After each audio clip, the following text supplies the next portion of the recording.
आपके हम कुछ सवाल लेने की कोशिश करेंगे। 30 मिनट का वक्त हमने उसके लिए तय कर रखा है। इस तरह से ये 2 घंटे की बहस पूरी होगी। 2-3 बुनियादी बातें हैं जिनका हमें ध्यान रखना है। किसी भी किस्म की नारेबाजी में हमें शरीक नहीं होना है। ये हल्ला गुल्ला नहीं है, क्योंकि पूरी दुनिया देख रही है, तो एक नज़ीर कायम करनी है, एक उदाहरण लोगों के सामने रखना है कि पढ़े लिखे लोग इत्तेफाकी और नाइत्तेफाकी रखते हुए भी, एक दूसरे से सहमति और असहमति रखते हुए भी बात कह सकते हैं। यहाँ पर मेरे जेएनयू के प्रोफेसर बैठे हैं, पुरुषोत्तम अग्रवाल जी, जिन्होंने हमें क्लास में सिखाया है कि सहमति का साहस और असहमति का विवेक, और इसका ठीक उलट भी, ये बड़ा जरूरी है। दूसरी बात, ये किसी एक धर्म के बारे में बहस नहीं है, ये बात सबको स्पष्ट होनी चाहिए। किसी धर्म को महान बताने या किसी धर्म को कमतर बताने की ये बहस नहीं है। तो यदि कोई इस उम्मीद से देख रहा है या यहाँ आया है, तो मैं आपको आश्वस्त करना चाहता हूं कि आपको नाउम्मीदी हाथ लगेगी।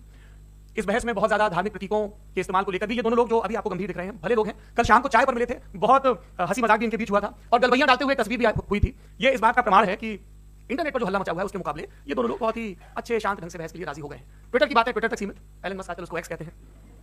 और अब इस बहस की शुरुआत मैं इन विद्वानों का, हालांकि इनको परिचय की जरूरत नहीं, पर हो सकता है, हमें पत्रकारिता में सिखाया जाता है कि नेवर अज्यूम, विज्ञान भी यही कहता है। मुफ्ती शमाइल नदवी साहब इस्लामिक विद्वान, शिक्षाविद हैं, कोलकाता के वाहियान फाउंडेशन के संस्थापक हैं, लखनऊ की प्रतिष्ठित दारुल उलूम नदवतुल उलमा से ग्रेजुएशन किया है, सोशल मीडिया और सार्वजनिक मंचों पर अध्यापन और बौद्धिक कामों में सक्रिय हैं और इस समय इंटरनेशनल इस्लामिक यूनिवर्सिटी मलेशिया से पीएचडी कर रहे हैं। अच्छी बात यह है कि पढ़ाई के साथ साथ ट्रैवल ब्लॉग भी बनाते हैं। पेट्रोनस टावर के सामने का ब्लॉग हमने देखा। हमारे साथ जावेद अख्तर साहब हैं। जावेद अख्तर साहब कवि हैं, शायर हैं, गद्य भी लिखते हैं, फिल्मों के लिए संवाद लिखे हैं, गीत लिखे हैं। इससे इतर ये वैज्ञानिक सोच को लेकर या अपने डिक्लेयर्ड एथिज्म को लेकर भी मुखर रहते हैं और अपने कहीं रैशनैलिटी की बात करते हैं। देवियों और सज्जनों, डज गॉड एग्जिस्ट? इस सवाल का जवाब सब अपने अपने कहीं खोजने की कोशिश कर रहे हैं। कोई इसको गॉड डैम पार्टिकल की खोज बताता है, कोई गॉड पार्टिकल की खोज बताता है, कोई हिग्स बोसान की खोज बताता है, कोई ये सवाल जवाब तलाशने की कोशिश करता है कि मास एग्जिस्टेंस में आखिर आया कैसे, हुआ क्या था, सृष्टि के पहले, समय के पहले क्या था, और कोई ये कहता है ये सारी खोजें जिस मस्तिष्क में हो रही हैं प्रकृति के क्रम में वो कैसे विकसित हुआ। मैं उम्मीद करता हूं कि हम आज इन बुनियादी सवालों के कुछ जवाब हासिल करने में कामयाब हों। मैं सबसे पहले मंच पर आमंत्रित कर रहा हूं मुफ्ती शमाइल नदवी साहब को। आइए।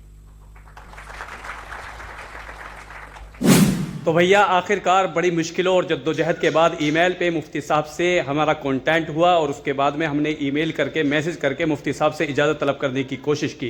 बहरहाल अल्हम्दुलिल्लाह सुम्मा अल्हम्दुलिल्लाह, ये जो हाल ही में दिल्ली के अंदर एक डिबेट हुई थी डज गॉड एग्जिस्ट के ऊपर, उसके ताल्लुक से हमारे पास बार बार मैसेज मौसूल हो रहे थे कि इस ताल्लुक से पूरी जो वीडियो है वो कहाँ पर मौसूल होगी। चूँकि मुफ्ती साहब के ये बाकायदा उनके ओरिजिनल उस पर पड़ी हुई है और लाइव स्ट्रीम में वो डाली गई है। तो इसी कोशिश को लेकर चूँकि अब मेरे पास इजाज़त मौसूल नहीं थी, तो इसलिए जनाब वाला से इजाज़त लेना ज़रूरी समझा और फिर मुफ्ती साहब पर हमने ईमेल के ज़रिए कांटेक्ट किया और कांटेक्ट करने के बाद में इजाज़त मौसूल हुई। और उसके बाद अल्हम्दुलिल्लाह सुम्मा अल्हम्दुलिल्लाह अपने हम प्लेटफॉर्म, चाहे हमारा फेसबुक पेज हो या यूट्यूब चैनल हो, उस पर मुकम्मल वीडियो डालना चाहेंगे। लेकिन इस वीडियो को आप बखूबी गौर से सुनेंगे और गौर से सुनने के बाद ही कोई कमेंट्स करें और कमेंट्स करने के बाद में आप खुद फैसला लें कि आपको जावेद अख्तर साहब के दलाइल और तर्क ज़्यादा मजबूत लगे या मुफ्ती शमाइल नदवी साहब के तर्क और दलाइल मजबूत रहे। इस पूरी की पूरी डिबेट के अंदर हालांकि आपका कुछ भी नज़रिया और कुछ भी यूँ समझ लीजिए स्टैंड हो सकता है, लेकिन चूंकि हम आस्तिक हैं, हम खुदा की एक खुदा की ज़ात पर बिलीव रखते हैं, तो हमको मुफ्ती शमाइल नदवी साहब का जो यूँ समझ लीजिए स्टैंड था और उनका जो मौक़िफ़ था वो बहुत ही ज़्यादा मजबूत लगा। जबकि जावेद अख्तर साहब का जितना भी मौजू और कॉन्टैक्ट था वो दरअसल सारे उनके दलाइल और स्पीचेस थी वो जज्बाती थी और ह्यूमैनिटी को लेकर थी और आम तौर पर इंसानियत के ऊपर जो जुल्म इंसान कर रहे हैं उसको लेकर थी।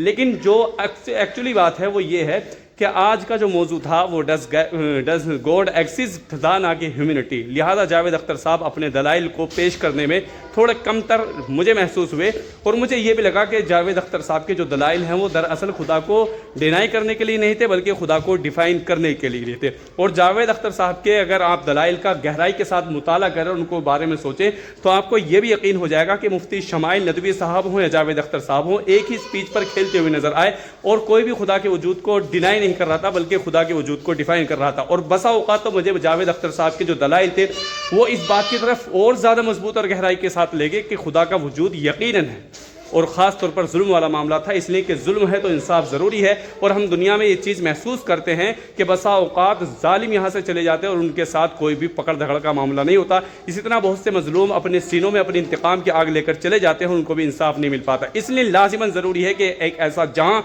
और एक ऐसा दिन हो कि जहाँ मजलूम को उसको इंसाफ मिल सके और जालिम को करार सज़ा मिल सके। बाकी आप क्या कहेंगे कमेंट सेक्शन में ज़रूर बताएं और इस वीडियो को पूरा लास्ट तक ज़रूर देखें। जज़ाकल्लाह।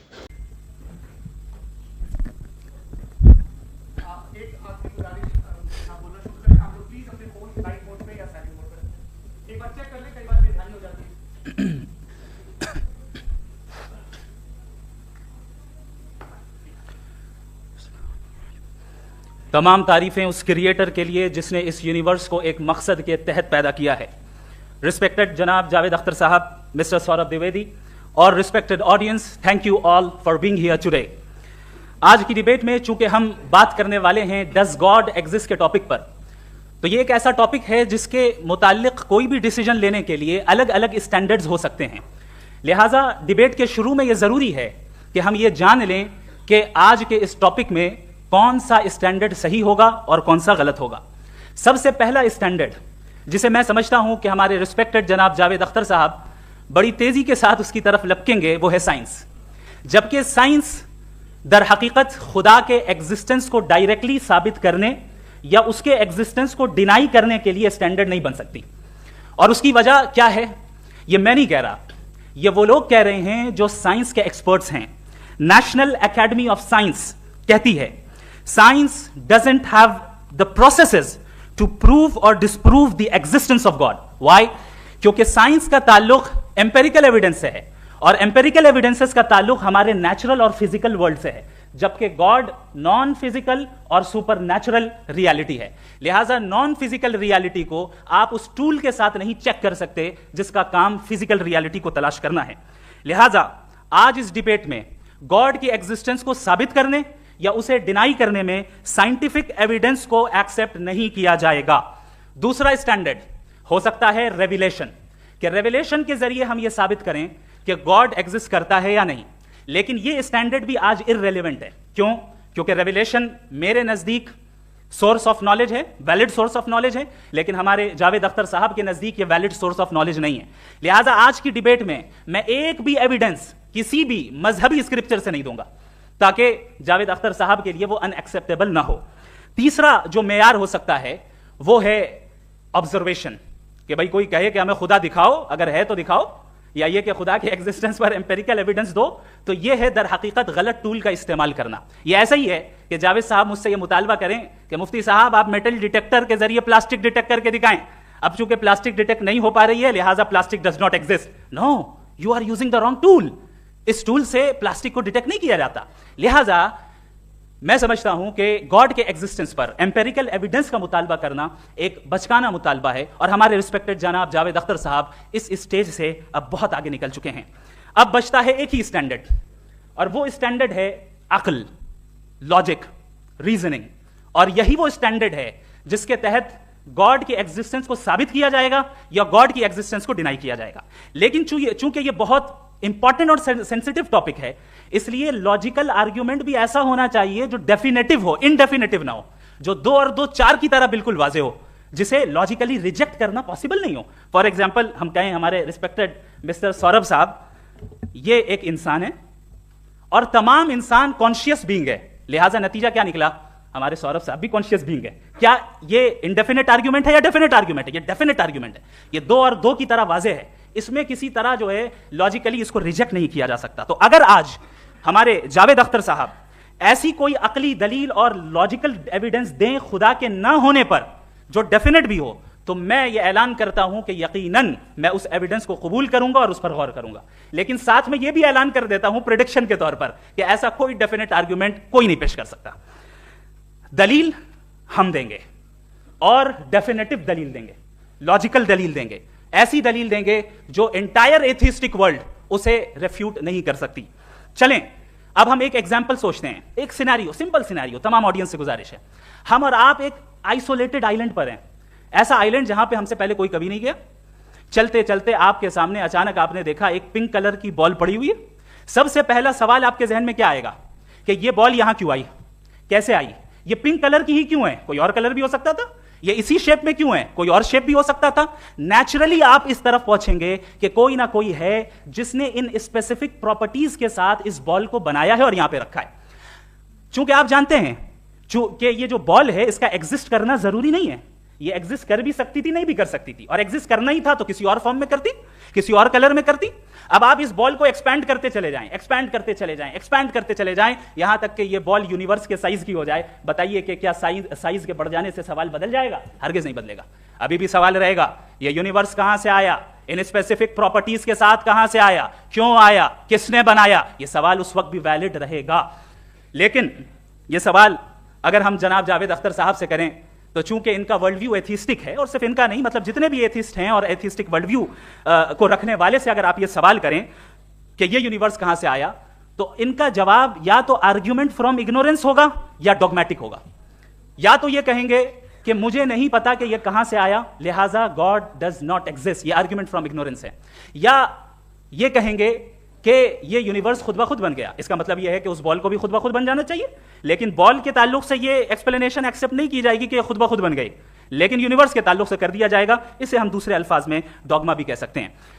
दूसरी चीज, हमारे जावेद अख्तर साहब जरूर गॉड ऑफ गैप्स की मिसाल भी जरूर देंगे, और मिसाल देंगे कि पहले जमाने में बिजलियां कड़कती थी तो लोगों ने किसी एक खुदा की तरफ, और बारिश होती थी तो दूसरे खुदा की तरफ मंसूब कर दिया, उनके पास दलील नहीं थी। यह हमारा वर्ल्ड व्यू है ही नहीं, यह हमारा वर्ल्ड व्यू है ही नहीं, क्योंकि नेचुरल फिनोमेना के प्रोसेस की इंटरप्रिटेशन को जान लेने से यह कहां से साबित हो गया कि गॉड एग्जिस्ट नहीं करता है। इस पर मैं इंशाल्लाह अभी आगे बात करूंगा। आप हजरात ये भी देखेंगे, और मैं ये एक्सपेक्ट करता हूं कि हमारे रिस्पेक्टेड जनाब जावेद अख्तर साहब जरूर इमोशनल आर्ग्यूमेंट्स भी देंगे, जो कि एक लॉजिकल फेलेसी है जब बात आती है ट्रुथ को डिसाइड करने में। क्यों? मिसाल के तौर पर वो कहेंगे कि अगर गॉड है तो इविल क्यों एग्जिस्ट करता है, जबकि मैं कहता हूं इविल का एग्जिस्ट करना गॉड के एग्जिस्ट करने की दलील है, उसके खिलाफ नहीं है। क्योंकि अगर गॉड है तो हम सब उसके सामने अकाउंटेबल हैं, और अगर हम अकाउंटेबल हैं तो अकाउंटेबिलिटी के लिए इविल का मौजूद होना जरूरी है, उसके बगैर हम अकाउंटेबल नहीं हो सकते। और अगर हम अकाउंटेबल नहीं हैं तो हम जनाब जावेद अख्तर साहब से पूछेंगे कि आप बताएं कि फिर सफरिंग इस दुनिया में क्यों है?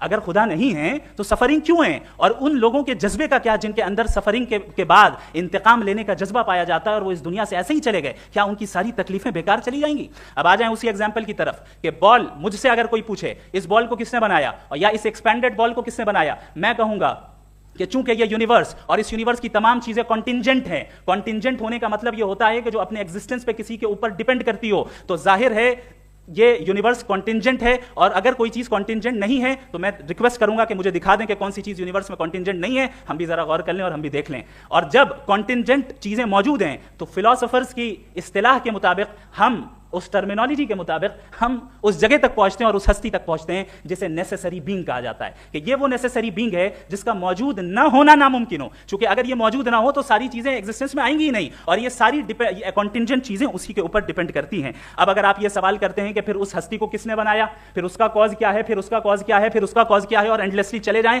इसे हम कहते हैं इन्फिनिट रीग्रेस ऑफ कॉजेस, जो कि लॉजिकल फेलेसी है। कॉन्सेप्चुअली इन्फिनिटी पॉसिबल है। मिसाल के तौर पर न्यूमेरिकल्स 1 2 3 गिनते चले जाएं, इन्फिनिट नंबर्स हैं। मैं कॉन्सेप्चुअली बात नहीं कर रहा, प्रैक्टिकली रियलिटी में साबित करके दिखाएं कि infinite regress of causes possible है या नहीं। अगर पॉसिबल है तो हम मान लेंगे, मिसाल दे दें, और पॉसिबल नहीं है तो एक ही ऑप्शन बचता है जिसे हम कहते हैं नेसेसरी बीइंग। ऐसी नेसेसरी बीइंग जो इंडिपेंडेंट है, क्योंकि अगर वो डिपेंडेंट हुई तो वो नेसेसरी नहीं रहेगी। ऐसी इंडिपेंडेंट बीइंग जो इटर्नल है, अगर वो इटर्नल नहीं होगी, उसकी बिगिनिंग होगी, तो वो खुद कॉन्टिंजेंट है। ऐसी बीइंग जो पावरफुल है, क्योंकि कॉन्टिंजेंट को एक्चुअलाइज करने के लिए पावर चाहिए। ऐसी बीइंग जो इंटेलिजेंट है और नॉलेजेबल है, क्योंकि ये यूनिवर्स स्पेसिफिक फॉर्म और स्पेसिफिक लॉज ऑफ नेचर के तहत प्रिसाइजली चल रहा है।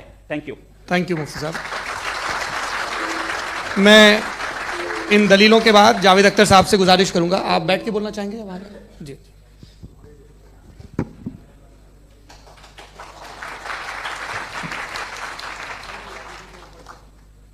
पहले तो मैं मुफ्ती साहब को एक अच्छी खबर देना चाहूँगा कि मेरी नॉलेज साइंस के बारे में बड़ी मामूली है, तो आप फिक्र ना करें उसकी, लेकिन कुछ कॉमन सेंस है मुझ में।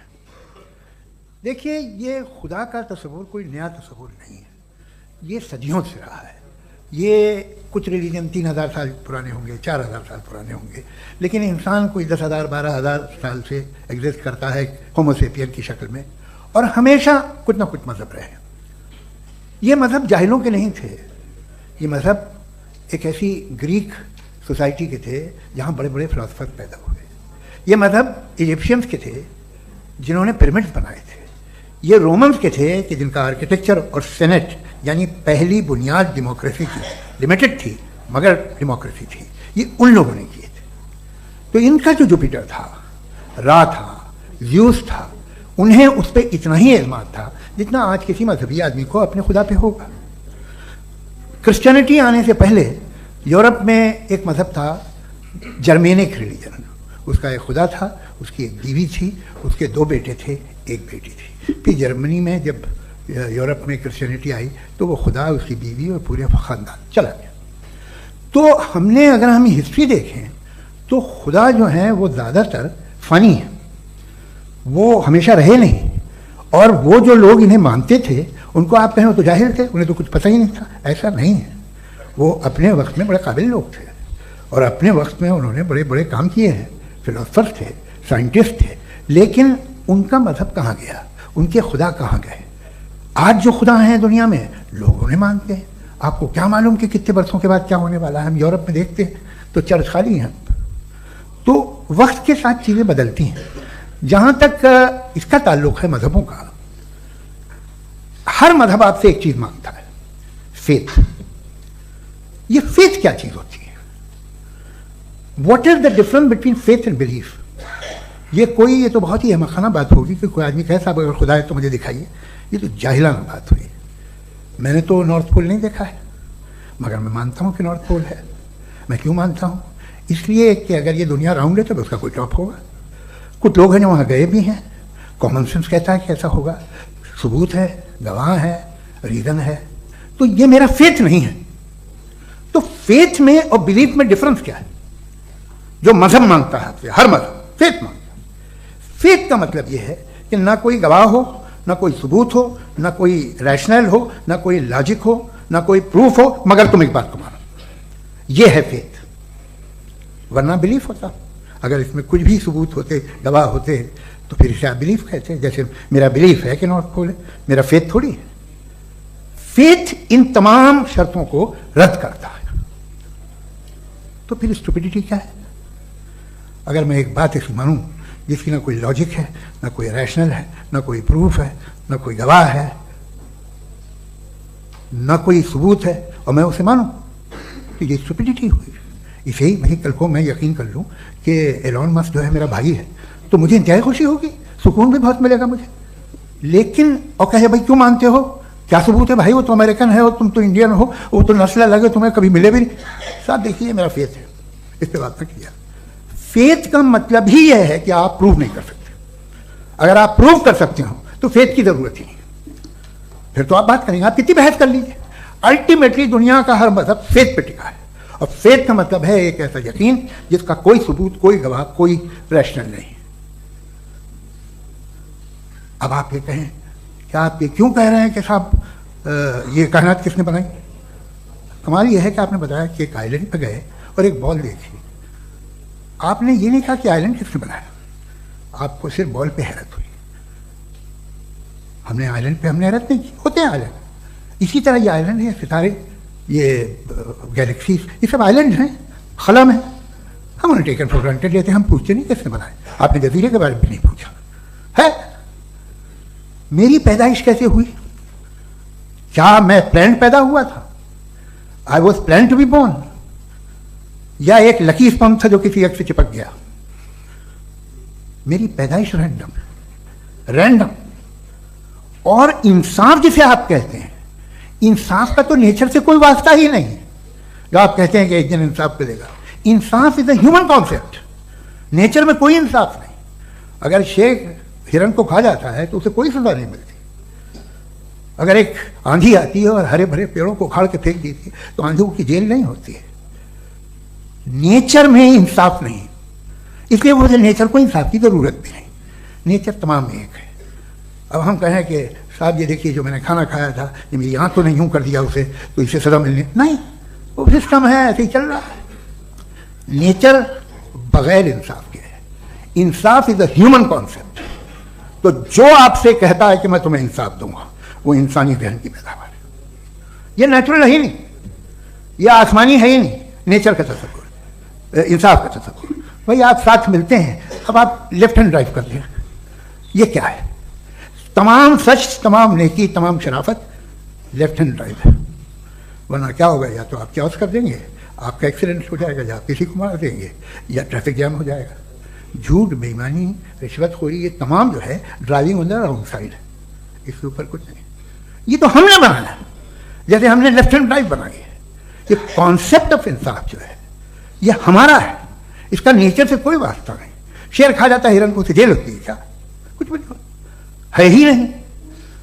तो ये जो दुनिया के रिलीजन प्रॉमिस करते हैं आपसे इंसाफ, इसी से मालूम होता है कि मैन मेड है। ये तसव्वुर कहीं और का है ही नहीं। जो नेचर है, कुछ लोग कहते हैं नेचर ही खुदा है, तो नेचर में तो इंसाफ नहीं कहीं। और आप वादा कर रहे हैं कि तुम्हें मरने के बाद इंसाफ मिलेगा। मुझे अगर मिलेगा तो मैं बहुत खुश होऊंगा, लेकिन मैं यकीन नहीं कर पाता हूँ, इसलिए कि मैं फेथ नहीं पैदा कर सकता। The very fact that religions demand faith, इसका मतलब है कि उनके पास जस्टिफिकेशन नहीं है।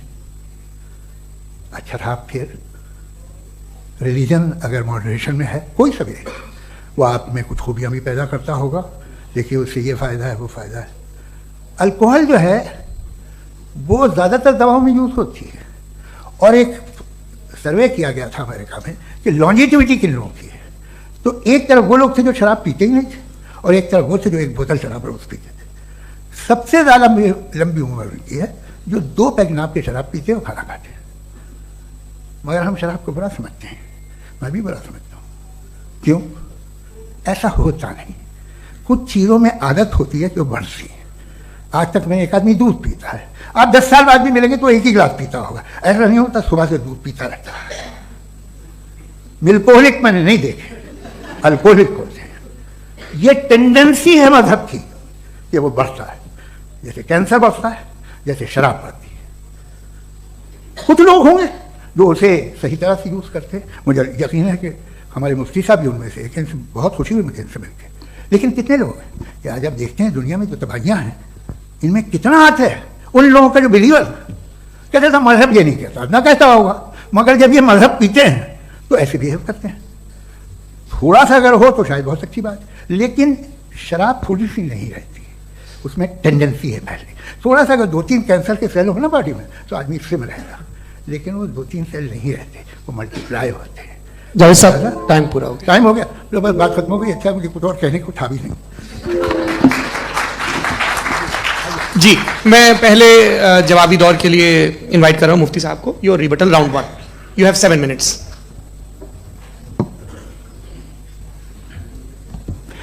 Thank you very much Javed साहब, आपकी बात को सुनकर बड़े महजूज हुए हम लोग। महजूज, डू यू अंडरस्टैंड?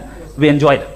ओके, अब थोड़ा सा लॉजिकली उसको हम लोग देखते हैं। दरअसल हम लोगों ने कल गुजारिश की थी मुफ्ती साहब से भी, जावेद साहब से भी, कि हिंदुस्तानी जबान आम फहम सबको समझ में आ जाए, और जहां कहीं आप मुश्किल शब्द इस्तेमाल करें वहां बताते भी चलें। Thank you. तो सबसे पहले हमारे रिस्पेक्टेड जावेद साहब ने हवाला दिया कि खुदा फानी है, कितने मजहब आगे चले गए, किसी ने जुपिटर को खुदा माना, किसी ने किसी को माना। मैं कहता हूं जिसने कॉन्टिंजेंट चीज को खुदा माना, गलत माना, वो खुदा ही नहीं, वो खुदा ही नहीं है।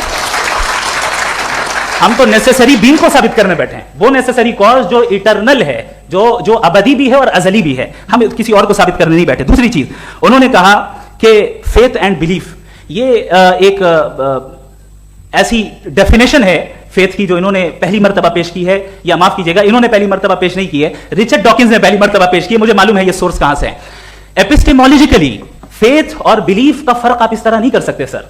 फेथ सही भी होता है, गलत भी होता है, बिलीफ सही भी होता है, गलत भी होता है। जो लॉजिक, रीजन और एविडेंस से बैक्ड होगा वो फेथ सही होगा। और आप जिस फेथ की बात कर रहे हैं कि इलॉजिकल है और उसके पीछे नहीं है, तो we are on the same page. हम नहीं मानते उस फेथ को, जो फेथ ऐसा हो जिसके पीछे कोई लॉजिक ना हो, एविडेंस ना हो, हम नहीं मानते। हम तो उस फेथ के कायल हैं जिसके पीछे लॉजिक हो और एविडेंस हो। तो बिलीफ सही भी होता है, गलत भी होता है, फेथ भी सही होता है और गलत भी होता है। तो आज फेथ और बिलीफ के डिफरेंस पे बात नहीं हो रही। आज आप चाहे फेथ एक्सेप्ट कर लें या बिलीफ एक्सेप्ट कर लें, आज ये बात होगी कि ट्रूथ क्या है, चाहे ट्रू बिलीफ सही है या ट्रू फेथ सही है, और फॉल्स फेथ क्या है और फॉल्स बिलीफ क्या है, बात इस पे हो रही। दूसरी चीज इन्होंने पूछा स्टुपिडिटी फिर क्या है। अगर फेथ रिलीजन स्टुपिडिटी नहीं है तो और क्या है? चूंकि फेथ का मुतालबा करते हैं तो स्टुपिडिटी क्या है? मैं कहता हूं स्टुपिडिटी एथिज्म है। उसकी वजह यह है कि आप एक सड़क पे जा रहे हो और आप किसी गार्डन में जाएं और देखें वहां लिखा है फूलों के साथ I love Javed Akhtar, and I really do, I love you sir. So जब आप वहां पर पहुंचे तो वहां पहुंचकर अब ये बताएं, क्या आप ये कहेंगे वाह व्हाट अ नेचुरल सिलेक्शन? ये क्या नेचुरल सिलेक्शन है? नहीं, ये प्रिसाइजली डिजाइंड है, इसके पीछे डिजाइनर है। लिहाजा अगर कोई एक ऐसी कॉमन सेंस की बात को कबूल नहीं कर रहा है कि यूनिवर्स जो इतने प्रिसाइजली काम कर रहा है, हम कहते हैं कि खुद ब खुद बन गई, मैं समझता हूं इससे बड़ी स्टुपिडिटी और कुछ नहीं है। ये इरैशनल चीज है। फिर हमारे सर ने कहा कि आपने बॉल पे फोकस किया, आइलैंड पे फोकस नहीं किया। अरे आइलैंड को किसने बनाया यही समझाने के लिए तो बॉल की मिसाल दे रहा हूं। और बॉल भी कॉन्टिंजेंट है, आइलैंड भी कॉन्टिंजेंट है, दोनों नेसेसरी बीइंग का मुतालबा करते हैं। आगे इन्होंने कहा कि नेचर में कोई इंसाफ नहीं है, हम डिसाइड करते हैं कि मोरालिटी क्या होती है, इंसाफ क्या होता है। हम डिसाइड करते हैं, जैसे ड्राइविंग सीट में ट्रैफिक वाला, ये तो किसी खुदा ने नहीं कहा, ये है, इसे कहते हैं फॉल्स इक्विवेलेंस। ये एक लॉजिकल फेलेसी है। आपने जो है मिसाल दी ड्राइविंग की और ट्रैफिक की, ये सब्जेक्टिव मोरालिटी है। आप सब्जेक्टिव मोरालिटी को मिसाल बनाकर ऑब्जेक्टिव मोरालिटी के ऊपर नहीं थोप सकते। इंसाफ की ऑब्जेक्टिव मोरालिटी, अगर आप ये कहते हैं कि नेचर में इंसाफ नहीं है तो इंसाफ का न होना ये नेचुरल हुआ, तो फिर नेचर को नेचर रहने दे, क्यों हम इतना स्ट्राइव कर रहे हैं दुनिया में इंसाफ लाने के लिए?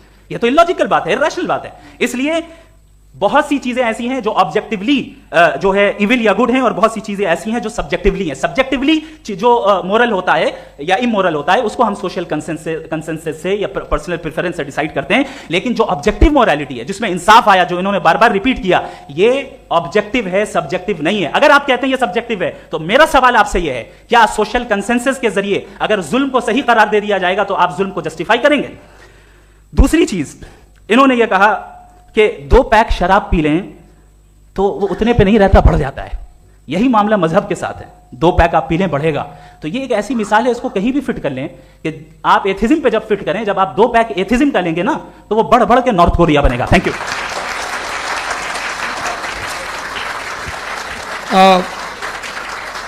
फर्स्ट राउंड के रिबटल के लिए मैं जावेद साहब को इनवाइट कर रहा हूं। आपके पास 7 मिनट का वक्त है, रीसेट कर दीजिएगा प्लीज। मुझे इस बात की खुशी है कि मुफ्ती साहब ने भी मान लिया कि नेचर में कोई इंसाफ नहीं है। तो कोई भी चीज़ जो इंसान ने नहीं बनाई है उसमें इंसाफ नहीं होता है। एक बात मैं आपसे अर्ज करूँ, जरा पता लगा लीजिएगा, ये जो आप बाग में जाते हैं बेहद खूबसूरत फूल देखते हैं ना, इनमें से कोई नेचुरल नहीं है। ये सारे फूल क्रॉस करके बनाए गए हैं। जो जंगल में फूल होते हैं नहायत मामूली होते हैं, ये फूल इंसानों ने बनाए हैं। जो आप बाग में देख के वाह वाह कहते हैं, ये इंसानों के बनाए हुए हैं। डिफरेंट फूलों को क्रॉस करके, डेवलप करके, फिर क्रॉस करके इस तरह से बनाए गए नेचुरल फ्लावर नहीं। किसी जंगल वीरान में जाके आप गुलाब के फूल नहीं देखेंगे, इसे बनाए हुए इंसान ने। बहुत से काम इंसान ने किए हैं। बाकी है कि आपने मेरी एक बात का जवाब नहीं दिया, जिससे मुझे शिकायत है कि फेथ क्या है और आप फेथ मांगते क्यों हैं मुझसे? आप तो लॉजिकल हैं, आपके पास तो सारे रैशनल हैं, आपके पास सारे सबूत हैं, तो आपको फेथ की डिमांड क्यों करते हैं कि भाई तुम सरेंडर कर दो और सवाल मत करो? कोई मजहब सारे सवाल करने की इजाजत नहीं देता है और मना करता है कि ज़्यादा सवाल ना करो, बह जाओगे तुम। आप क्यों रोकते हैं? हकीकत यह है कि इंसानी तारीख क्या है। इंसानी तारीख यह है कि दुनिया में 2 तरह के लोग हुए हैं।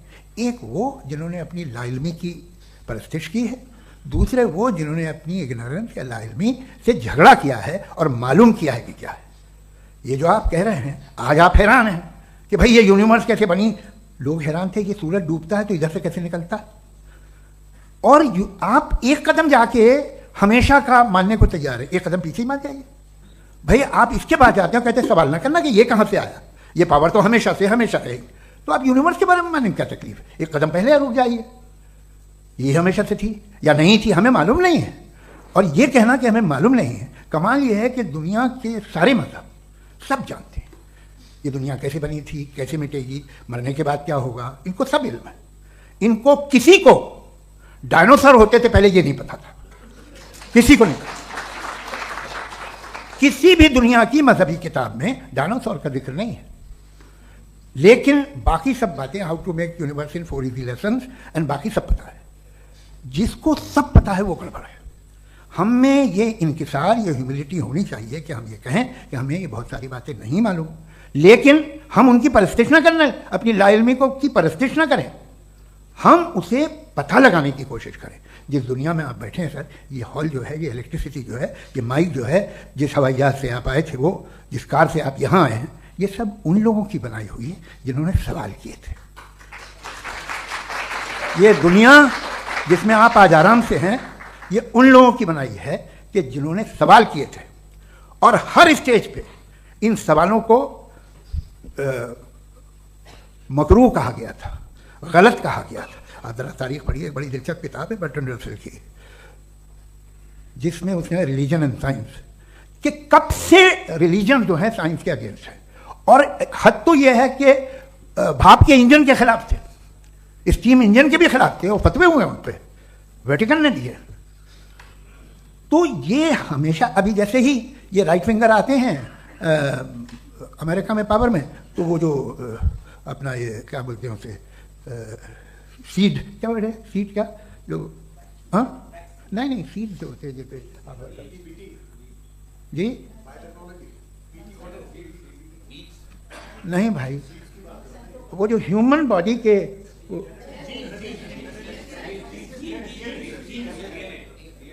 उस पर रिसर्च बंद हो जाती है, रिपब्लिकन नहीं करने देते।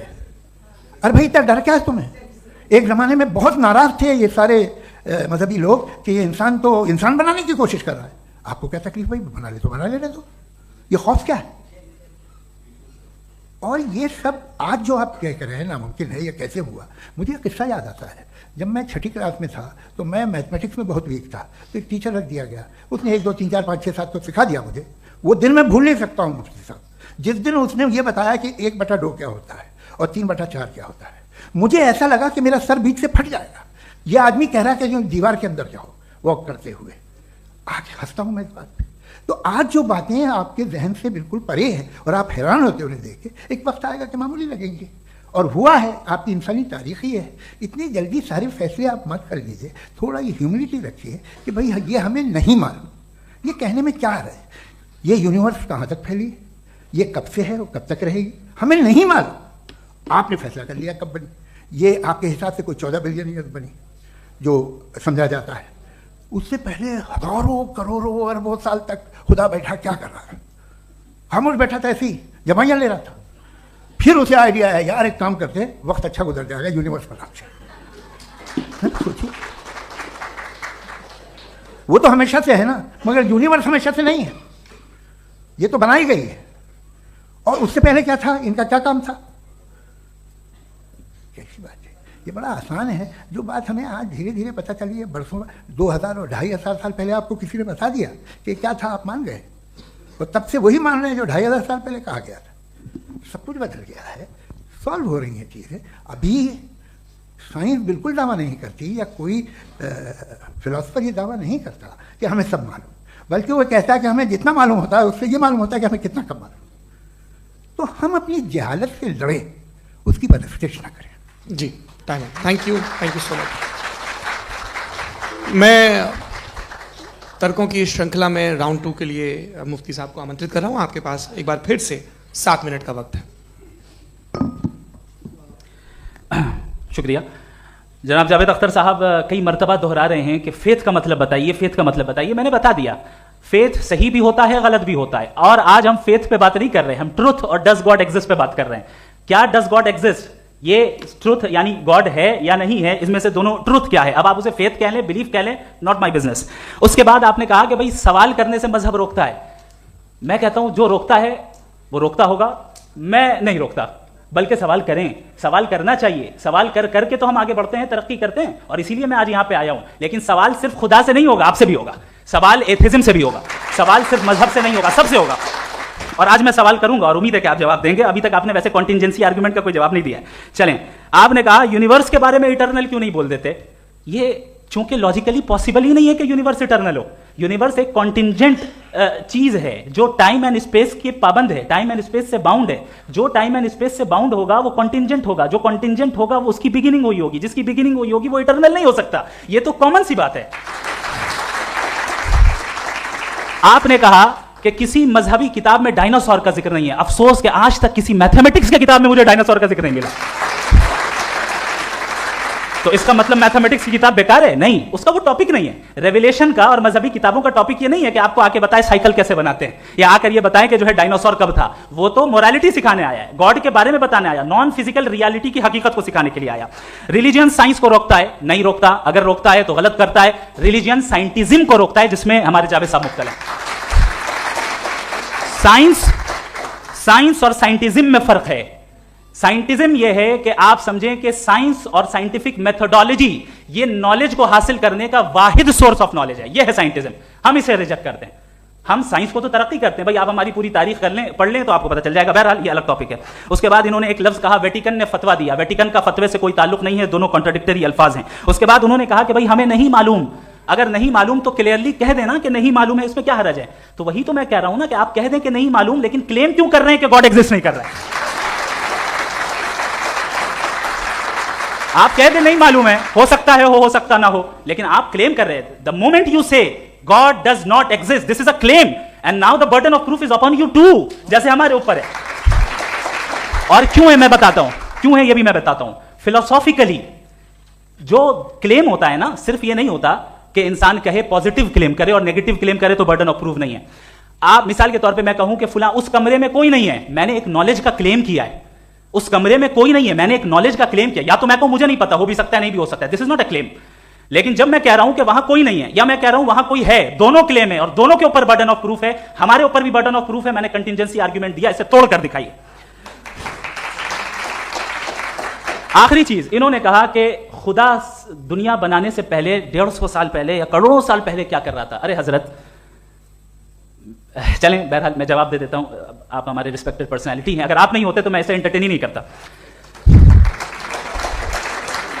टाइम, ये 100 साल पहले या 100 साल बाद, पहले बाद में अभी, ये वो अल्फाज हैं जिनका ताल्लुक टाइम से है। टाइम शुरू ही हुआ है यूनिवर्स की बिगिनिंग के बाद, तो उसके पहले खुदा क्या कर रहा था, सवाल इलॉजिकल है, ये फेलेसी है। यानी आप ये कह रहे हैं कि यूनिवर्स के बनने से पहले खुदा क्या कर रहा था, टाइम के बनने से पहले, पहले का ताल्लुक टाइम से, टाइम उस वक्त था ही नहीं, तो ये सवाल ही इनवैलिड है खुदा के ताल्लुक से।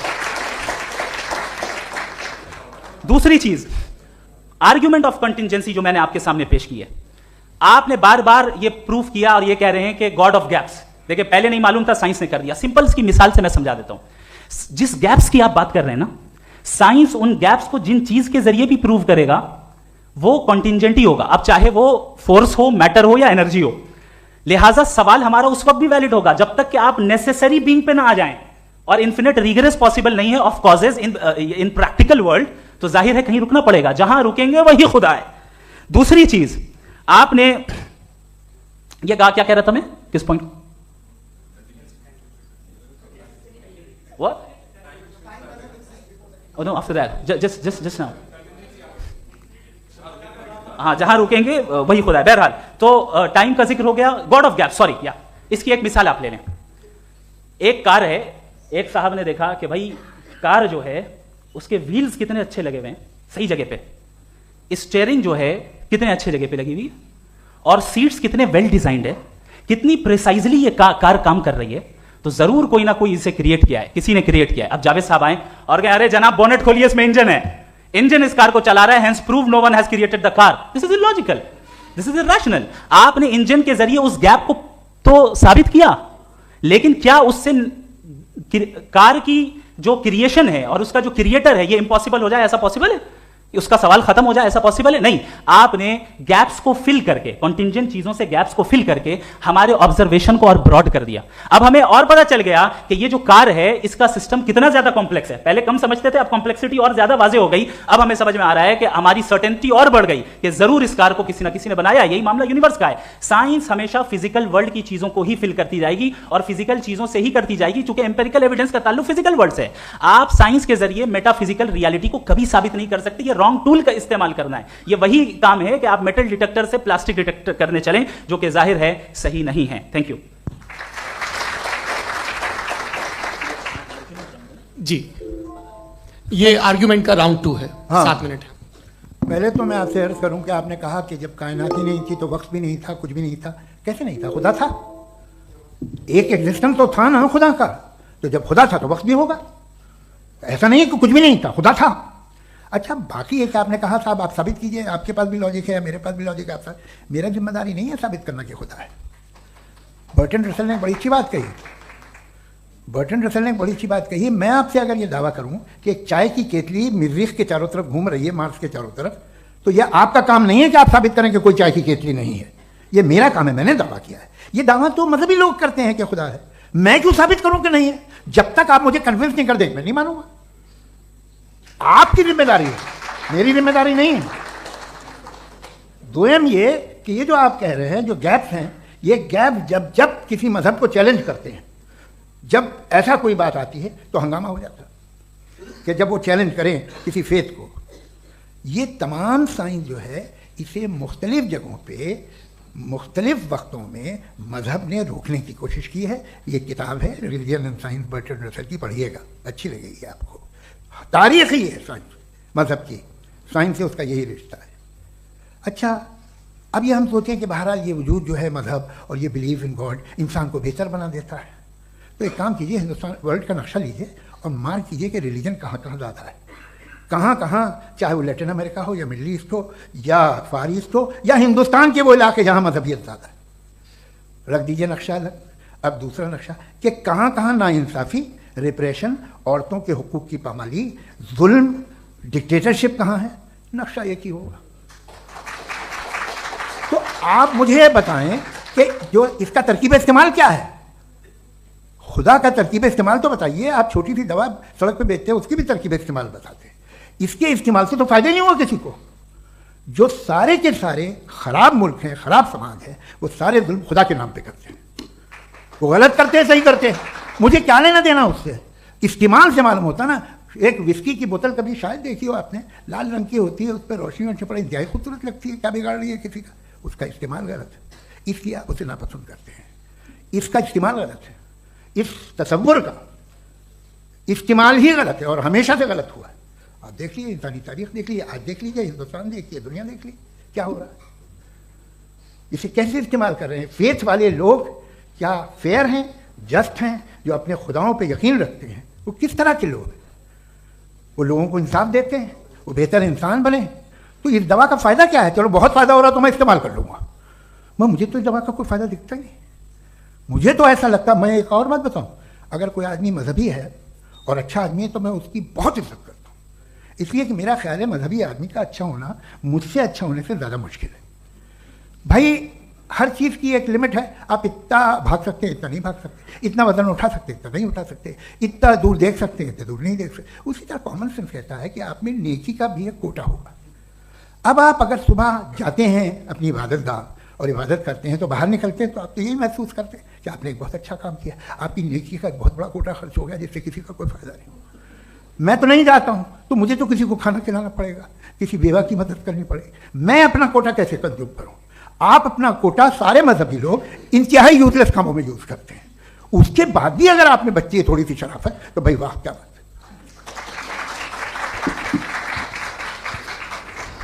एक तो मुझे ये बात बहुत अच्छी लग रही है कि दोनों ही विद्वान समय को मानते हैं और बहुत समय से अपनी दलीलें और बाज़ दफ़ा समय से पहले अपनी तकरीरें पूरी करके अपनी अपनी कुर्सी पर बैठ रहे हैं। ये इस आर्ग्यूमेंट का राउंड 2 पूरा हुआ। अब रिबटल का राउंड 2 है और उसके बाद क्रॉस एग्जामिनेशन होगा। नहीं, आपका आर्ग्यूमेंट हो गया सर। हमारे यहाँ स्कूल के सिलेबस में पंच परमेश्वर कहानी पढ़ाई जाती है, प्रेमचंद जी की लिखी हुई। आप निश्चिंत रहिए, आपके कोई राउंड में मिस नहीं होने दूंगा। रिबटल का राउंड 2 मुफ्ती शमाइल नदवी साहब। असल में जो हकीकी प्रॉब्लम है, असल प्रॉब्लम है वो ये है कि जावेद साहब के पास कॉन्सेप्ट ऑफ गॉड क्लियर नहीं है। इन्होंने कहा कि कायनात से पहले खुदा तो था, तब भी तो टाइम होगा। ये टाइम कायनात का हिस्सा है। हम खुदा, उस खुदा को मानते हैं नेसेसरी बीइंग का टाइमलेस होना जरूरी है, क्योंकि वो टाइम का क्रिएटर है। जब उसने टाइम को क्रिएट किया तो वो खुद टाइम पे कैसे होगा? उसने जब स्पेस को क्रिएट किया तो खुद स्पेस में कैसे होगा? अगर वो टाइम एंड स्पेस को पहले से ही उसका पाबंद है तो फिर किस चीज को उसने क्रिएट किया? लिहाजा ये सवाल गलत है कि खुदा था तो टाइम होगा। बिल्कुल नहीं, टाइम के पाबंद हम है, खुदा नहीं है। हम फिजिकल वर्ल्ड से ताल्लुक रखते हैं, वो मेटाफिजिकल रियलिटी है। दूसरी चीज इन्होंने मिसाल दी कि चाय की केतली हवा में घूम रही होगी, और पता नहीं शायद वो बर्टन रसल का उन्होंने हवाला दिया। बहरहाल यही प्रॉब्लम है। प्रॉब्लम यही है कि हम चीजों के दरमियान डिफरेंशिएट नहीं कर पाते। ये जो आपने मिसाल दी ये इमेजिनेशन है, और मैं जो साबित कर रहा हूं वो लॉजिकल नेसेसिटी है। आप इमेजिन करने आए तो कुछ भी करें, जुपिटर में पिंक एलिफेंट होगा, यूनिकॉर्न होगा, करें, उससे कायनात में क्या फर्क पड़ता है? उससे आप लॉजिकल नेसेसिटी साबित नहीं कर सकते। मैं तो उस प्राइम कॉज की बात कर रहा हूं, उस नेसेसरी बीइंग की बात कर रहा हूं जिसके बगैर इस कायनात का एग्जिस्टेंस मुमकिन नहीं है। दूसरी चीज, मजहब को साइंस चैलेंज करती है वगैरह वगैरह, ये हमारा टॉपिक ही नहीं है। मैं इस पर बात करूंगा तो फिर मेरा वक्त चला जाएगा। मजहब के ऊपर चूंकि हमारी डिस्कशन नहीं है, साइंस को मजहब और बिलखुसूस मैं और हमारा वर्ल्ड व्यू कम अज कम साइंस को पीछे नहीं करता है, साइंटिज्म की मजम्मत करता है। इसकी वजाहत मैंने पहले कर दी।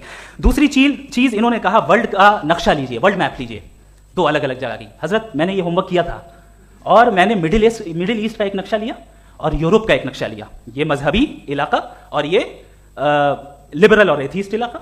मुझे पता चला कि सबसे ज्यादा रेप केसेस जो हैं वहां पर है। मुझे ये पता चला यूएन की रिपोर्ट के मुताबिक, मैं अपने घर से नहीं लेके आ रहा, कि जो वर्किंग वुमेन है यूरोपियन कंट्रीज में उसमें 81% वुमेन सेक्सुअल हैरेसमेंट का वर्क में शुमार हो रही है। ये मिडिल ईस्ट में नहीं हो रहा है, वो मजहबी लोग हैं इसलिए नहीं हो रहा है। दूसरी चीज आपने ये कहा कि मजहबी आदमी का अच्छा होना हमारे अच्छे होने से बहुत मुश्किल है, बहुत मुश्किल है। तो इसका मतलब यह है कि गॉड के अलावा आपके पास अच्छे और बुरे का कोई स्टैंडर्ड है। मैं चाहूंगा कि कन्वर्सेशनल स्टाइल वाली डिस्कशन और सेगमेंट पे इसी पे बात कर लेते हैं। Thank you very much.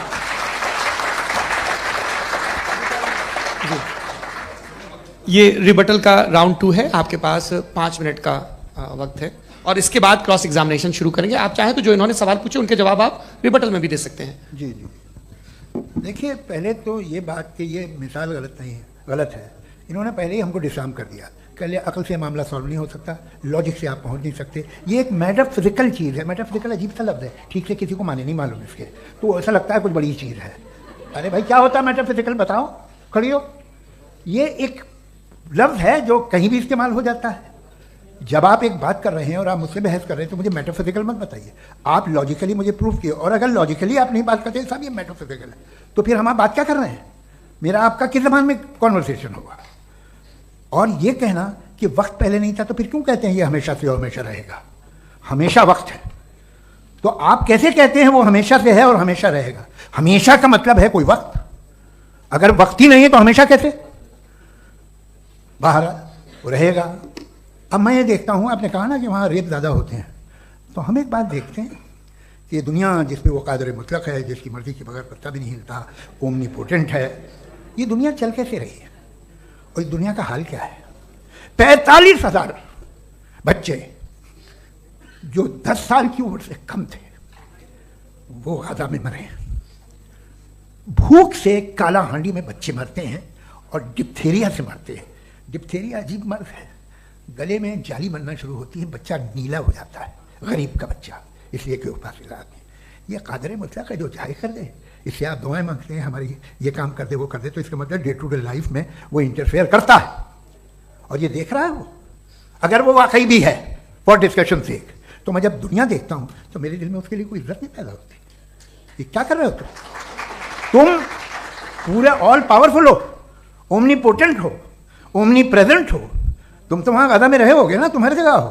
तुम देख रहे थे कि बच्चे की कैसे धज्जियाँ उड़ रही, तुम देख रहे थे और तुम चाहती हो मैं तुम्हारी परस्तिश करूँगा, तुम हो भी।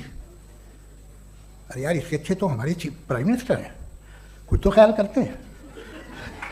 कमाल है, आप किसकी इबादत कर रहे हैं? अगर वो है भी, ये दुनिया नाइंसाफी से, जुल्म से, जबर से, तशद्दुद से भरी हुई है। और आप ये मत कहिएगा कि वो देख रहा है और वो बताएगा एक दिन। अगर वो देख रहा है और इंटरफेयर नहीं करता तो आप दुआ क्यों मांगते? आप कहते हैं मेरा ये काम करा दे, इसके मतलब है वो दखल दे सकता है, वो आपको नौकरी दिलवा सकता है, भले दूसरे आदमी को ना मिले, मगर आपका काम कर देगा क्योंकि आपने दुआ मांगी है। तो जब वो आपको नौकरी दिला सकता है, लड़की की शादी कर सकता है, बेटे को ग्रीन कार्ड दिलवा सकता है, तो कम से कम ये जो मर रहे हैं बच्चे इनको रोक दे, कुछ तो कर। मुझे तो दुनिया में, इस दुनिया का कोई मालिक है, इसका ओमनीपोटेंट कोई रूलर है और ये दुनिया ऐसी चल रही है। मैं तो चाहूँगा कि भाई ना हो, अगर हो तो बड़ी शर्मिंदगी की बात है। शुक्रिया। देवियों और सज्जनों, इस बहस के 2 राउंड और 2 रिबटल पूरे हो चुके हैं। अब सबसे ज़रूरी और सबसे मुश्किल राउंड शुरू हो रहा है, क्रॉस एग्जामिनेशन का। अब इन विद्वानों की सज्जनता की एक परख भी होगी और वक्त हमने 16 मिनट का तय किया है। पहला सवाल आप पूछना चाहेंगे? जी बिल्कुल। पहले बोले भी आप माइक ले लीजिएगा हाथ में, ये नीचे से जी। मैं बोलता हूँ, ये डायस हटा सकते हैं क्या हम थोड़ा क्विकली? डायस पीछे कर दीजिए बस थोड़ा सा, है ताकि ये जो दाएं बाएं लोग बैठे हैं इसे हटा दीजिए। अब हमें वहाँ तो जाने वाले नहीं, आराम से आराम से। दोनों तरफ से हटा दीजिए।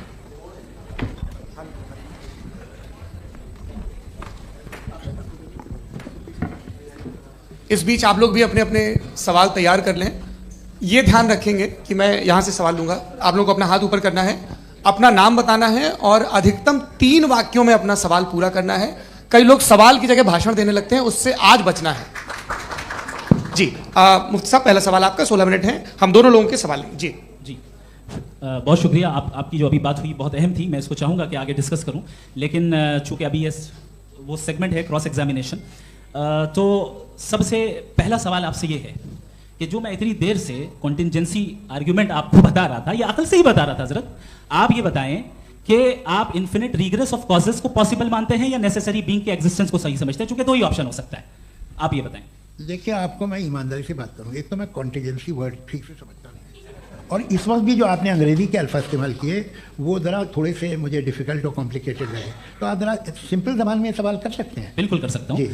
यूनिवर्स की हर चीज कॉन्टिंजेंट होने का मतलब यह है कि वो अपने एग्जिस्टेंस में किसी के ऊपर डिपेंडेंट है। जो भी चीज डिपेंडेंट होगी वो चीज इंडिपेंडेंट नहीं हो सकती, तो उसका कोई ना कोई कॉज होगा। तो अब आप क्या समझते हैं कि ये इन्फिनिट रिग्रेस है, यानी कॉज पर कॉज, कॉज पर कॉज, कॉज पर कॉज, और कभी कोई यानी एंडलेसली चलता रहा? क्योंकि अगर ऐसा होगा तो हम तो एग्जिस्टेंस में आते ही नहीं। लॉजिकली ये मुत्तफक अलैह चीज है, मुत्तफक अलैह अग्रीड अपॉन। इस पे हमने एग्री किया था कि मुश्किल शब्द आएगा तो अर्थ बताना पड़ेगा। तो इन्फिनिट रिग्रेस तो पॉसिबल नहीं है, तो कहीं ना कहीं आपको रुकना पड़ेगा ऐसे नेसेसरी बीइंग पर। नहीं, कोई ज़रूरत नहीं रुकने की। किसने कहा आप रुकना पड़ेगा? आप रुकते हैं खुदा पे, आप नहीं रुकते। आप कहते हैं वो हमेशा से, जब उस वक्त से जब वक्त नहीं था। आप कहाँ रुकते हैं? ये अब हुआ था वो आप नहीं कहते। हम क्यों नहीं मान सकते कि यूनिवर्स जो है और बल्कि मल्टीवर्सेस जो है वो हमेशा से हैं, वो बनती है, बिगड़ती है। एक हमारे यहाँ एक चीज़ है ब्लैक होल, वो समेट लेता है वापस, फिर ब्लास्ट होता है, फिर फैल जाता है। और इसमें हमारी तो खैर कोई औकात ही नहीं है इंसान की। एक छोटे से ज़र्रे पे हम 50-60 साल की उम्र रखते हैं, जो करोड़ों अरबों साल की कायनात है उसमें, और पैदा भी नहायत ही बेहुदा वजह से हुए थे। तो इसमें ये सोचना कि इसकी वजूहात और ये क्यों है, ये डिपेंडेंट है, ये हम देख रहे हैं, क्या मालूम। आप सोचिए कि ये जो फैल रही है कायनात, ये कहाँ फैल रही है, ये कहाँ जा रही है, और ये फैल क्यों रही है? अरे बना ली थी तुमने, रुको भैया, काफ़ी है। ये फैल क्यों रही है? ये और कौन सी कायनात जिसे मैं दूरबीन से देखता हूँ तो 2 बिलियन लाइट ईयर पे है, उससे मेरा कोई वास्ता ही नहीं है। 2 बिलियन ईयर यानी अगर मैं 80,000 माइल्स पर सेकेंड से चलूँ तो 20 करोड़ साल में वहाँ पहुँच जाऊँगा। इसकी ज़रूरत क्या थी? ये दुनिया, ये कायनात तो इंसान अशरफुल मखलूक़ात के लिए बनाई गई ना। तो ये सब ये टर्म समझ में नहीं आया, इसमें कोई खास समझने वाली बात थी भी नहीं। ये जो अल्टीमेट कहा यह जाता है कि ये जो पूरी यूनिवर्स है, ये जो दुनिया है, ये इंसान के लिए बनाई गई। अच्छा, ये सब इंसान के लिए। क्यों साहब, सही है ना? बिल्कुल, लेकिन इसका ये मतलब नहीं कि किसी चीज के पीछे रीजन आपको नहीं पता तो रीजन नहीं है, इसे कहते हैं नहीं, मुझे नहीं पता, लेकिन मेरी जिम्मेदारी नहीं है। वो बिल्कुल सही कहा था उसने, बर्टन रसल ने। आपने उसे मजाक में टाल दिया कि भाई आप एक दावा कर रहे हैं, मैं क्यों कहूं कि ये गलत है दावा? आप प्रूफ कीजिए, मेरे पे जिम्मेदारी ही नहीं है, मैंने थोड़ी कहा है। आप प्रूफ कीजिए कि ये सही है। आप आर्गुमेंट ऑफ कंटिजेंसी का आप जवाब कोई नहीं दे सवाल रहे हैं। पूछना चाहेंगे? आप सवाल पूछना चाहेंगे मुफ्ती साहब से? क्योंकि ये क्रॉस एग्जामिनेशन का दौर है। आप जैसे पहले बोल रहे थे फेथ को लेकर कुछ। मैं ये पूछना चाहूँगा कि खुदा ने जो भी रेवल्यूशन किए हैं, एक मज़हब के नहीं, बहुत से मज़हबों में किए हैं, अलग अलग रेवल्यूशन है। कहीं कुछ एक बातें हैं, कॉन्ट्रडिक्शन भी है आपस में, कहीं कुछ आप कर सकते हैं, कहीं कुछ नहीं कर सकते। ऐसा नहीं है कि सबकी कोड ऑफ मॉरल एक है। तो ये किस्सा क्या है? अब आप ये देखिए कि मुझे कभी कभी लगता है कि जो फुटबॉल फाइनल होता है, लाखों लोग होते हैं, फिर वो टीवी कवर कर करोड़ों लोग, अगर उसमें खुदा की एक बूमिंग आवाज़ आ जाती, मैं गॉड हूँ, तो सारे लोग अभी सुन लेते और टीवी पे भी सुन लेते, किस्सा खत्म होता। ये इतनी राजदारी क्या है कि तुम सामने कुछ तो सबूत दे दो हमें सॉलिड। ये कह साहब ये यूनिवर्स कैसे बनी, इससे मसला क्या हल होगा? मैं पूछूंगा आपसे खुदा कैसे बना? क्यों नहीं पूछूंगा कैसे बना? बल्कि वो तो कायनात से कहीं ज़्यादा इंटेलिजेंट है, कायनात से कहीं ज़्यादा कॉम्प्लेक्स। जी वो हमेशा से है। आप कहेंगे मैं मान लूँगा। अच्छा, दोयम वो कादिर मुखलक, यानी कादिर मुखलक का मतलब ओमनीपोटेंट, तो जो चाहे कर सकता है। आपको नौकरी दिलवा सकता है, आपकी अच्छी जगह शादी करवा सकता है, आपके पड़ोसी का मुकदमा हरवा सकता है, आपको जिता सकता है, सब काम करता है। थोड़ा सा माइक क्लोज। वो इस दुनिया को चला कैसे रहा है? ये दुनिया कैसे चल रही है? आपको इस पर हैरत नहीं होती? या क़यामत के बाद कभी एक जस्टिस होगा, जब ये बच्चा मर चुका होगा, जिसकी धज्जियाँ उड़ गई बम से, इसको इंसाफ मिलेगा सब। अच्छा, अब जवाब दूं? हाँ दीजिए। मैं इसीलिए आपकी तरफ। सबसे पहले आपने रेवलेशन और स्क्रिप्चर्स की बात की, इस पे मैं बात कर सकता हूं, लेकिन आज नहीं करूंगा क्योंकि वक्त कम है। कभी और इस पे डिस्कस करेंगे, मैं तैयार हूं उस पे भी बात करने के लिए। ये अभी से राउंड 2 की भूमिका तय हो रही है। Does God exist round 2। चूंकि आज गॉड के एग्जिस्टेंस पे बात है तो मैं उसी के रिलेटेड जो है आपके सवालात को एंटरटेन भी करूंगा और मैं भी पूछूंगा। आपने कहा कि आपने साबित ही नहीं किया, जबकि आर्गुमेंट ऑफ कॉन्टिजेंसी बुनियादी आर्गुमेंट है। आप मुझे कॉन्टिजेंसी का मतलब बताइए, आपका मतलब क्या? कॉन्टिजेंसी कॉन्टिजेंसी का मतलब यह हुआ कि हर वो वजूद जो किसी भी चीज का पाबंद है, हर वो वजूद या हर वो चीज जो अपने एग्जिस्टेंस में किसी भी चीज के पाबंद है और उससे बाउंड है, उसको उसकी जरूरत है, उस पर डिपेंड करती है, तो जाहिर सी बात है कि उसका कोई ना कोई कॉज होता है। ये तो अक्ल की बात है। ये आप रीजनिंग की बात करते हैं, मैं वही कर रहा हूं। दूसरी चीज आपने ये बात कही कि इतने बिलियन लाइट ईयर्स दूर है, उसका मेरा क्या लेना देना। फिर मेरे ख्याल से आपको ये नहीं कहना चाहिए I think therefore I am an atheist. आपको सोचना चाहिए, सिर्फ आप एक लिमिटेड दायरे में रहकर नहीं सोचें, बल्कि बाहर निकलकर सोचें। आपने तीसरा सवाल किया, आपने 2-3 सवाल एक साथ। ऐसी बात है ना कि ये कुछ को इतराज हो जाएगा आप पे कि आप कुछ भी सोचिए, ये इजाजत आपको है नहीं, मुझे है।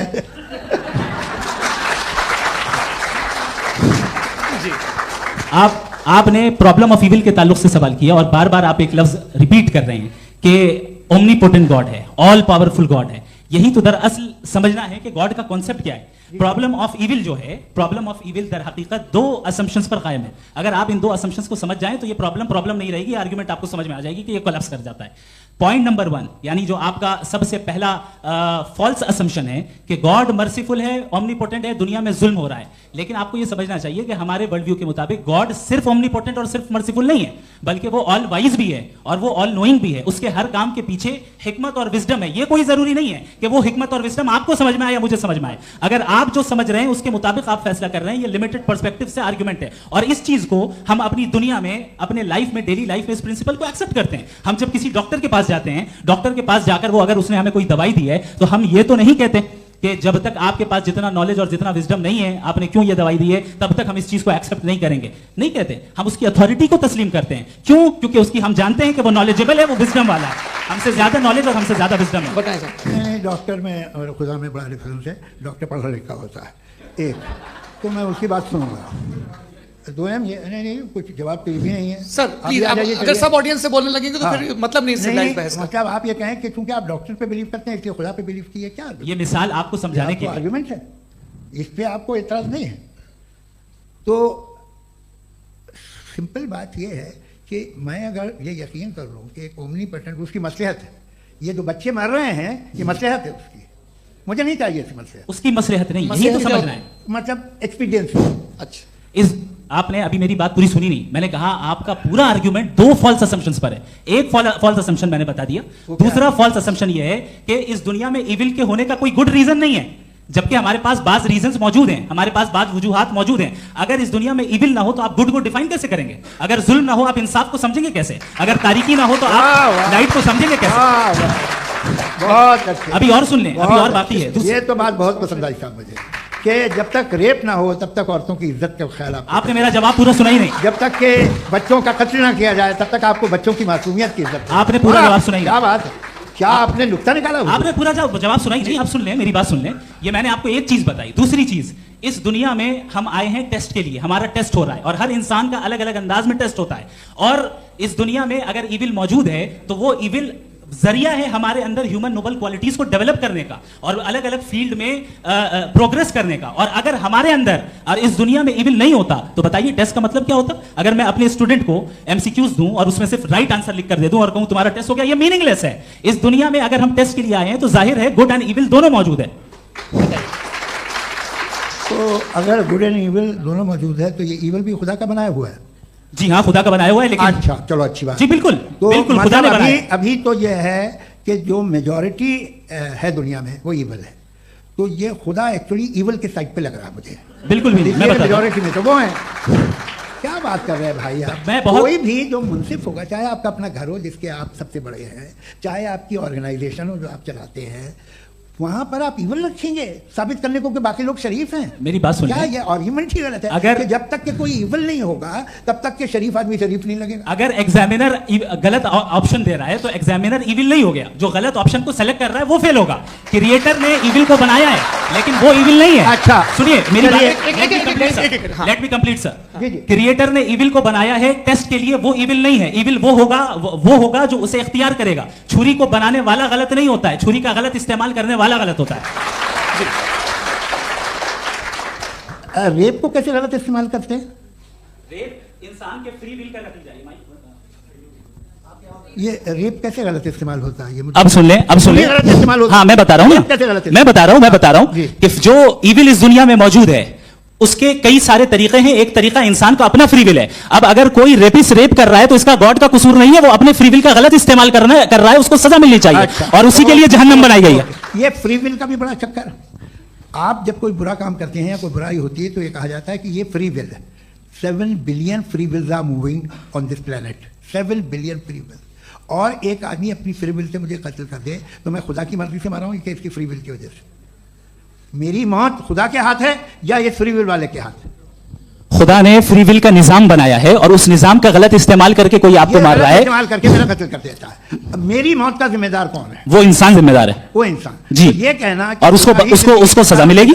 तो अब आप आगे चलिए कि ये तय करना कि अल्लाह ही या खुदा, सॉरी अल्लाह नहीं, खुदा ही जिंदगी देता है और खुदा ही मौत देता है, ये गलत है। बिल्कुल गलत नहीं है। हाँ, नहीं, निजाम उसी ने बनाया फ्री विल का, निजाम मौत और हयात को उसी ने बनाया। You are contradicting yourself. अभी आपने कहा कि एक आदमी ने फ्री विल से आपको मार दिया, इसमें उसे फ्री विल दी गई थी, उसने गलत इस्तेमाल किया।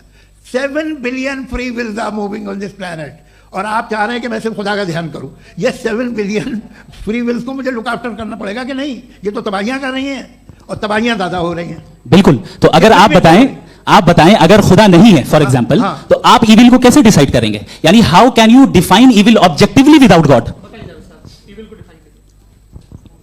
देखिए, दुनिया में 2 तरह के जानवर हैं, एक जो अकेले रहते हैं जंगल में और एक जो ग्रुप्स में रहते हैं। ग्रुप में जो भी रहेगा, चाहे वो आपका फाउंडेशन हो, चाहे कोई क्लब हो, चाहे कोई पॉलिटिकल पार्टी हो, चाहे कोई यूनिट हो, उसमें आपको इंटरैक्ट करने के रूल बनाने पड़ेंगे। यानी लोग तय करेंगे। लोग तय करेंगे। अगर लोगों ने यह तय किया कि किसी का रेप करना सही है, आप जस्टिफाई करेंगे? नहीं, आपका फाउंडेशन तो ये हो गया ना कि लोग ही विल डिसाइड करेंगे। नहीं, अरे दुनिया में ऐसे ग्रुप्स हैं जो रेप को जायज़ मानते हैं सर्टन हालात में। मैं डिटेल में नहीं जानूंगा, आप भी जानते हैं। ये जो आईसिस वाले थे, इन्होंने क्या किया था, तो उन्होंने क्या किया उसका खुदा से कोई ताल्लुक नहीं है सर। मैंने सिंपल सवाल किया कि इविल को आप डिफाइन करते कैसे हैं? आगे वापस आइए जी। आप साथ में तभी रह सकते हैं जब कुछ आप ऐसे उसूल डेवलप करें जिसमें हर एक का बेसिक तहफ़्फ़ुज़, हर एक का बेसिक राइट हो और हर एक को कोई आराम मिले। यही तरीका है किसी भी ऑर्गेनाइजेशन जिसमें एक से ज़्यादा लोग हैं और वो ऐसे चलती है ज़िंदगी। उसमें अगर आप गड़बड़ करेंगे तो तबाही होगी, नुकसान होगा, बर्बादियाँ आएंगी। और अगर उसमें आप घर ले लीजिए ना, एक हस्बैंड है, एक वाइफ है, बच्चे हैं, वालदा भी हैं, 2 बहनें भी हैं, एक भाई भी है। अब इसमें कोई निज़ाम आपको चाहिए साथ में रहने का, और एक दूसरे पे भरोसा रहे, एक दूसरे के बही ख्वाह हों, एक दूसरे की मदद करें, ऐसी जिंदगी। सर आपकी बात आ गई, आप ये कह रहे हैं कि लोग डिसाइड करेंगे क्या सही है क्या गलत है, यही है? मेजॉरिटी डिसाइड करेगी क्या सही है क्या गलत है? अरे भाई बिल्कुल। मेजॉरिटी अगर ये कहे कि नाजी जर्मनी के साथ जिस तरह मेजॉरिटी थी कि जेनोसाइड करना सही, आप जस्टिफाई करेंगे?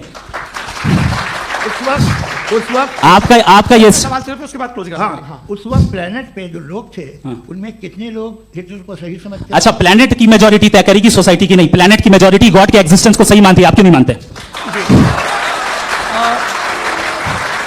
ये हेलो ये क्रॉस क्वेश्चन का राउंड यहाँ पर समाप्त होता है। और ये बड़ा अच्छा है कि इस तरह से फ्रेगमेंट कर दिया गया है ताकि जो मटेरी ऊपर जा रहा है जवाब दे दूं। जी। प्लेनेट की ज़्यादातर मेजॉरिटी कुछ दूसरे मजहबों के खुदा को मानती है। आप उन्हें नहीं, आप तो मेजॉरिटी की बात कर रहे हैं। अच्छा, ये closing आप आप ये कह रहे हैं इविल और गुड को डिसाइड मेजॉरिटी करेगी, मेजॉरिटी जो कर दे वो सही हो जाएगा। इसको जैसा आप ही लोगों ने तय किया है उसी फॉर्मेट को फॉलो कर लेते हैं। भाई मैंने तो भले लोगों पे एतबार किया और तब मॉडरेशन तय किया। जी, आपके पास 5 मिनट का वक्त है, क्लोजिंग आर्गुमेंट है, उसके बाद हम ऑडियंस से क्वेश्चन आंसर लेंगे जावेद साहब के क्लोजिंग आर्गुमेंट के बाद। ओके, बहुत शुक्रिया। हमारा जो टॉपिक है डज गॉड एग्जिस्ट, मैं इस पे इतने एकेडमिक तैयारी करके आया था, मुझे था कि मैंने सोचा था कि कई सारे मैं आर्गुमेंट्स दूंगा, लेकिन वक्त की भी किल्लत और जावेद साहब बार बार इधर उधर चले जा रहे थे तो उसको भी थोड़ा एंटरटेन करना पड़ गया। डज गॉड एग्जिस्ट पे मैं एक ही आर्गुमेंट दे पाया, आर्गुमेंट्स बहुत हैं और डेफिनेटिव आर्गुमेंट्स हैं, और मेरे आर्गुमेंट को किसी एक राउंड में भी इन्होंने एंटरटेन नहीं किया और रेफ्यूट नहीं किया, एक राउंड में भी नहीं, एक राउंड में भी नहीं। और ना ही अभी आपका क्लोजिंग आर्गुमेंट आएगा, नहीं, वो बता देना। Argument of contingency sir. अरे मैं आपसे कई बार कह चुका हूं कंटीजेंसी का मतलब अब मैं कैसे समझाऊं आपको आपस में? हाँ, आप और कितने आसानी से समझाऊं मैं, मुझे तो नहीं समझ में आ रहा है। आप अपनी आर्गुमेंट ऑफ कंटीजेंसी उर्दू में बोल सकते हैं। हाँ, आप अपनी बात पूरी कर लें जी, आखिरी 4 मिनट। दूसरी चीज, just a minute please ma'am, can I talk? दूसरी चीज ये है कि आपने एक तो इसका जवाब नहीं दिया, दूसरा आपने गॉड के ना होने पर कोई डेफिनेटिव आर्गुमेंट नहीं दिया, सिर्फ मजहब पे बात कर रहे हैं आप। मजहब तो आज हमारा टॉपिक ही नहीं था, आज तो हमारा टॉपिक हो आप मजहब से ले लेकर आईएस तक चले गए। भाई हमारा क्या ताल्लुक है उससे? We condemn them. और उसका गॉड से क्या ताल्लुक है? अगर कोई गलत काम कर रहा है, किसी ने किसी को कत्ल किया, किसी ने किसी का रेप किया, उसको सजा मिलनी चाहिए, और आपके पास कोई भी rational strong foundation of morality नहीं है। आपने कहा कि मेजॉरिटी तय करेगी सोसाइटी की, वो सही होगा। मैंने कहा हिटलर को फिर आप सही कहेंगे, नहीं, प्लैनेट की सोसाइटी की मेजॉरिटी तय करेगी। तो प्लैनेट की मेजॉरिटी गॉड की एग्जिस्टेंस को मानती है, आप कह रहे हैं ये रिलीजियस है। तो यानी आपके पास कोई स्ट्रॉन्ग फाउंडेशन नहीं है ऑब्जेक्टिव मोरालिटी का। ऑब्जेक्टिव मोरालिटी का अगर कोई फाउंडेशन है तो वो सिर्फ गॉड है, गॉड है, गॉड है। थैंक यू जी। ये मुफ्ती शमाइल नदवी साहब का क्लोजिंग आर्ग्यूमेंट था। अब हमारे पास जी ये बड़ा अच्छा है कि दोनों लोगों को मॉडरेटर से शिकायत भी और बोल रहे भाई हमारी शाबाशी भी तो करते चलो। अब मेरी बात जी, आपके पास जावेद अख्तर साहब 5 मिनट का वक्त है, ये आपका क्लोजिंग आर्ग्यूमेंट है, टाइम रीसेट कर दें जी। देखिए, बहुत सारी बातें हैं। गॉड का डेफिनेशन दुनिया के किसी भी रिलीजन में है कि वो ओमनीपोटेंट है, वो ओमनीप्रेजेंट है, he is just, he is kind, he loves you and so on. मैं जब दुनिया देखता हूँ तो मुझे कोई ऐसा सुप्रीम पावर यहाँ दिखाई नहीं देती है जो इंसान की बहबूदी के लिए कुछ कर रही हो, कमज़ोर को बचा रही हो, मदद कर रही हो, जालिम को पीछे हटा रही हो। मैं नहीं देखा, तारीख में नहीं। एक तो अगर है और ये देख रहा है तमाशा, तो उसका होना न होना बराबर है। दोयम ये कि ये जो है, जब आप ये कहते हैं कि कायनात जिसकी कंटीजेंसी है, मैं देखिए वो लफ्ज़ इस्तेमाल किया मैं, तो ये कैसे हो सकती है बात? और फौरन आप सरेंडर कर देते हैं कि जाहिर है कि इसका बनाने वाला तो इससे 10,000 गुना ज़्यादा कॉम्प्लिकेटेड होगा। उस पर आपके होने पे कोई इतराज़ नहीं है, उसे वो टाइमलेस है, वो पहले से था, टाइम तो बहुत बाद में आया। ये सब आप मानने को तैयार है जिसका आपके पास कोई सबूत नहीं, आपके पास कोई रीज़न नहीं है। आपकी तारीख क्या है मज़हबों की, बिलीफ की, जो खुदाओं का बिलीफ है, ये कॉन्स्टेंटली गलत साबित होता रहा है। मतलब आप कहें कि अरिस्टोटल के ज़माने में तो सब जाहिल थे, वो भी इतने ही यकीन से खुदा पे यकीन रखते थे, जो अब नहीं रहा, ये भी नहीं रहेगा। आप लिख लीजिए, और इसके आसार आपको दुनिया में दिखाई देना शुरू हो चुके हैं। ये बहस क्या आज से 100 साल पहले इस तरह हो सकती थी? यहाँ तक तो आपको हम ले आए हैं। तो सर अरे इनको मदद की जरूरत नहीं भाई, ये सेल्फ सफिशिएंट आदमी, आप क्यों इनकी मदद कर रहे हैं? Sir please. तो ये जो है तमाम बातें अपनी जगह हैं। ये एक पैकेज है। आप अकेले, कोई आदमी ऐसा नहीं जो सिर्फ गॉड को मानता हो, उसके साथ बहुत पैराफर्नेलिया आता है, अलग अलग पैराफर्नेलिया आते हैं। They have always created chaos in the society. मैं तो आपको सीधा ऑफर देता हूँ कि दुनिया में 10 इंपॉर्टेंट बिलीव्स हैं। आप एक मानते हैं, 9 नहीं मानते, 9 में आप एथियस्ट हैं, 9 को आप बिल्कुल रीजनेबली मेरी तरह देखते हैं। तो 90 मजहबी आदमी भी 90% एथियस्ट है, वो दूसरे खुदा नहीं मानता, एक खुदा मानता है अपना वाला, बाकियों को कहता है गलत है। अगर आप मानना ही बंद कर दें तो आपका 10% चांस है कि आप सही हैं और 90% चांस है कि आप गलत हैं। मेरा मशवरा है, आप मानना छोड़ दिए तो 50% चांस होगा कि आप सही हैं और 50% चांस होगा, 40% आप गेन करेंगे बाय बिकमिंग एन एथियस्ट। ये एक फरसूदा ख्याल है, ये ख़त्म हो रहा है। हो सकता है मेरी ज़िंदगी में ना हो, लेकिन ये हो जाएगा। जो बातें ये इनको आप मेटाफिजिकल ये वो ऐसे रिस्पेक्टेबल टर्म दे दिए, ये तो उन लोग के हैं जिन्हें ना फिजिक्स मालूम थी ना मेटा मालूम था, ये उन्होंने आपको दिए हैं। जी, बहुत शुक्रिया आप दोनों लोगों का। और अब इस बातचीत का आखिरी राउंड शुरू होगा, डज गॉड एग्जिस्ट की ये बहस मुफ्ती शमाइल नदवी और जावेद अख्तर साहब के बीच। आप लोग अपने अपने हाथ ऊपर करेंगे, मैं यहाँ से तय करूँगा। और माइक हमारे पास है क्या? एक ही माइक है ऑडियंस के लिए? 2 माइक है, एक इस तरफ एक इस तरफ, ठीक है। तो जी, सबसे पहले हमारी सहयोगी है मारिया शकील जी, पूछिए सवाल। थोड़ा सा रुकेंगे ताकि कैमरे का फ्रेम आप पर आ जाए, आपकी तो प्रैक्टिस है टीवी की। जी नदवी साहब, मैं खुदा को मानती हूँ, पहले मैं इसी प्रमाइस से शुरू कर रही हूँ और ये बता रही हूँ आपको, मैं मानती हूँ। लेकिन कुछ सवाल हैं जो जावेद साहब ने उठाया, उसका जवाब आपको देना चाहिए। पहला सवाल ये कि गजा में सालों से छोटे बच्चे मर रहे हैं, वो उनको, अगर खुदा मर्सीफुल है, हम मानते हैं कि अल्लाह ताला में बहुत ताकत है, तो वो बच्चे क्यों मर रहे हैं? दूसरी बात ये कि अगर कंटिजेंसी की जो आप बात करते हैं, पूरे मुस्लिम मुमालिक मिल करके भी उन गजा के बच्चों को क्यों नहीं बचा पा रहे हैं? क्योंकि अगर वो चाहते, क्योंकि अल्लाह ताला उन पर हुकूमत करते हैं, सब पर हुकूमत करते हैं, तो वो उनको क्यों नहीं बचा? जी, थैंक यू वेरी मच। बहुत अच्छा किया आपने इस चीज़ को जिक्र कर दिया, मैं इसको और अच्छे से एक्सप्लेन करने की कोशिश करता हूँ। देखें, जहां तक आपने कहा कि गजा के बच्चों को मारा जा रहा है, देखिए 2 वर्ल्ड व्यू है, एक एथिस्टिक वर्ल्ड व्यू, एक थीस्टिक वर्ल्ड व्यू है। बच्चे मर रहे हैं दोनों वर्ल्ड व्यू में, लेकिन हमारा वर्ल्ड व्यू कह रहा है कि रिकॉम्पेंस है, ये कह रहे हैं कि उनका मरना बेकार जाने वाला है। कोई उसका रिकॉम्पेंस नहीं है, चूंकि इनके यहां आखिरत और अल्लाह का कोई तसव्वुर या गॉड का कोई तसव्वुर नहीं है।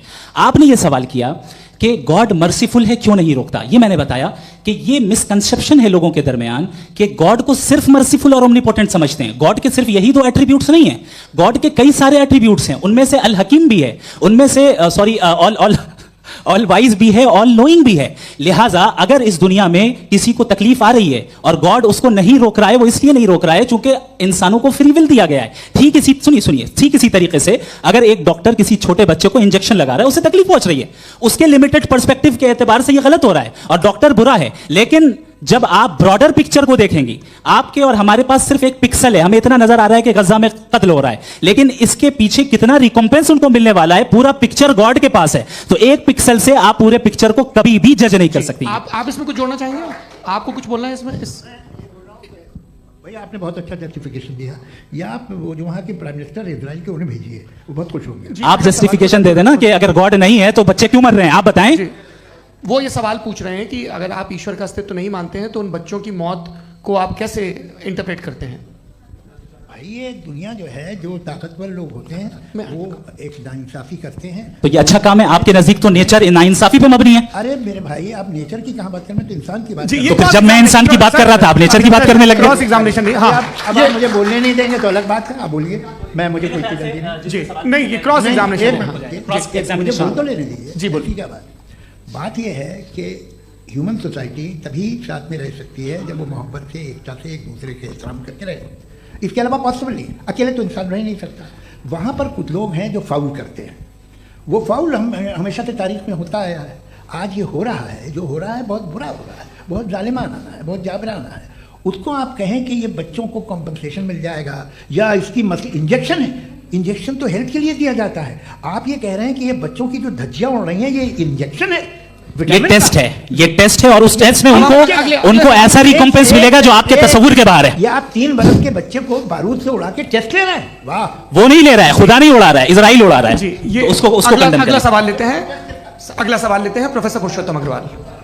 मुफ्ती साहब, एक निवेदन आपसे है कि कम से कम थोड़ा सा माइक क्लोज एक रिलीजियस और फिलॉसफिकल कर मैं प्लीज। एक रिलीजियस और फिलॉसफिकल ट्रेडिशन है जो ब्रह्मांड को यानी यूनिवर्स को ही अंतिम मानती है। सर्वम खलु इदम ब्रह्मम, this is Chandogya Upanishad, and it completely rules out the existence और नेसेसिटी, आपके शब्दों में necessity of a creator. The creation itself is the creator. तो एक मिनट प्लीज। दूसरा जो सवाल आपने अभी, जो आप बार बार कह रहे हैं कि भगवान विद्वान भी है, वाइज, सब जानने वाला, तो अगर विजडम में दुनिया भर के पापों और अत्याचारों को बर्दाश्त करना शामिल है, तो फिर इसका मतलब ये हुआ कि अगर मैं फ्री विल से उसको अपोज करता हूं तो ईश्वर की विजडम और मेरी फ्री विल में कॉन्ट्राडिक्शन है। Because when I am opposing whatever is happening in Gaza, then I am opposing the God's will और गॉड्स विजडम। जवाब लेते हैं। तो गॉड की विजडम में, एक मिनट सर प्लीज सर, ये एक जुमला, गॉड की विजडम है कि गाजा में जो कुछ हो रहा है वो हो रहा है, मैं उसको अपोज कर रहा हूं, तो मैं गॉड की विजडम के खिलाफ जा रहा हूं। एक सवाल। दूसरा ये नहीं, आपने 2 ऑलरेडी। सर आप और सवाल कर लें, लेकिन मुझे 2 जवाब दे। पहले आपने ये कहा, सुनिए मेरी बात सुनिए। इजराइल के गॉड के मुताबिक तुम्हारा ठीक हो रहा है ना? नहीं हो रहा है, ठीक नहीं हो रहा है, मैं बता रहा हूं क्या हो रहा है। आप तशरीफ रखिए, मैं बता रहा हूं क्या हो रहा है। Let me complete please. एक सेकंड गाइस, एक सेकंड। ये देखिए, ऐसा है कि ये सब बड़ा आपस में विचार विमर्श के बाद ये तय हुआ था कि कुछ नियम बना लिए जाएं ताकि एक टाइम बाउंड बातचीत चले।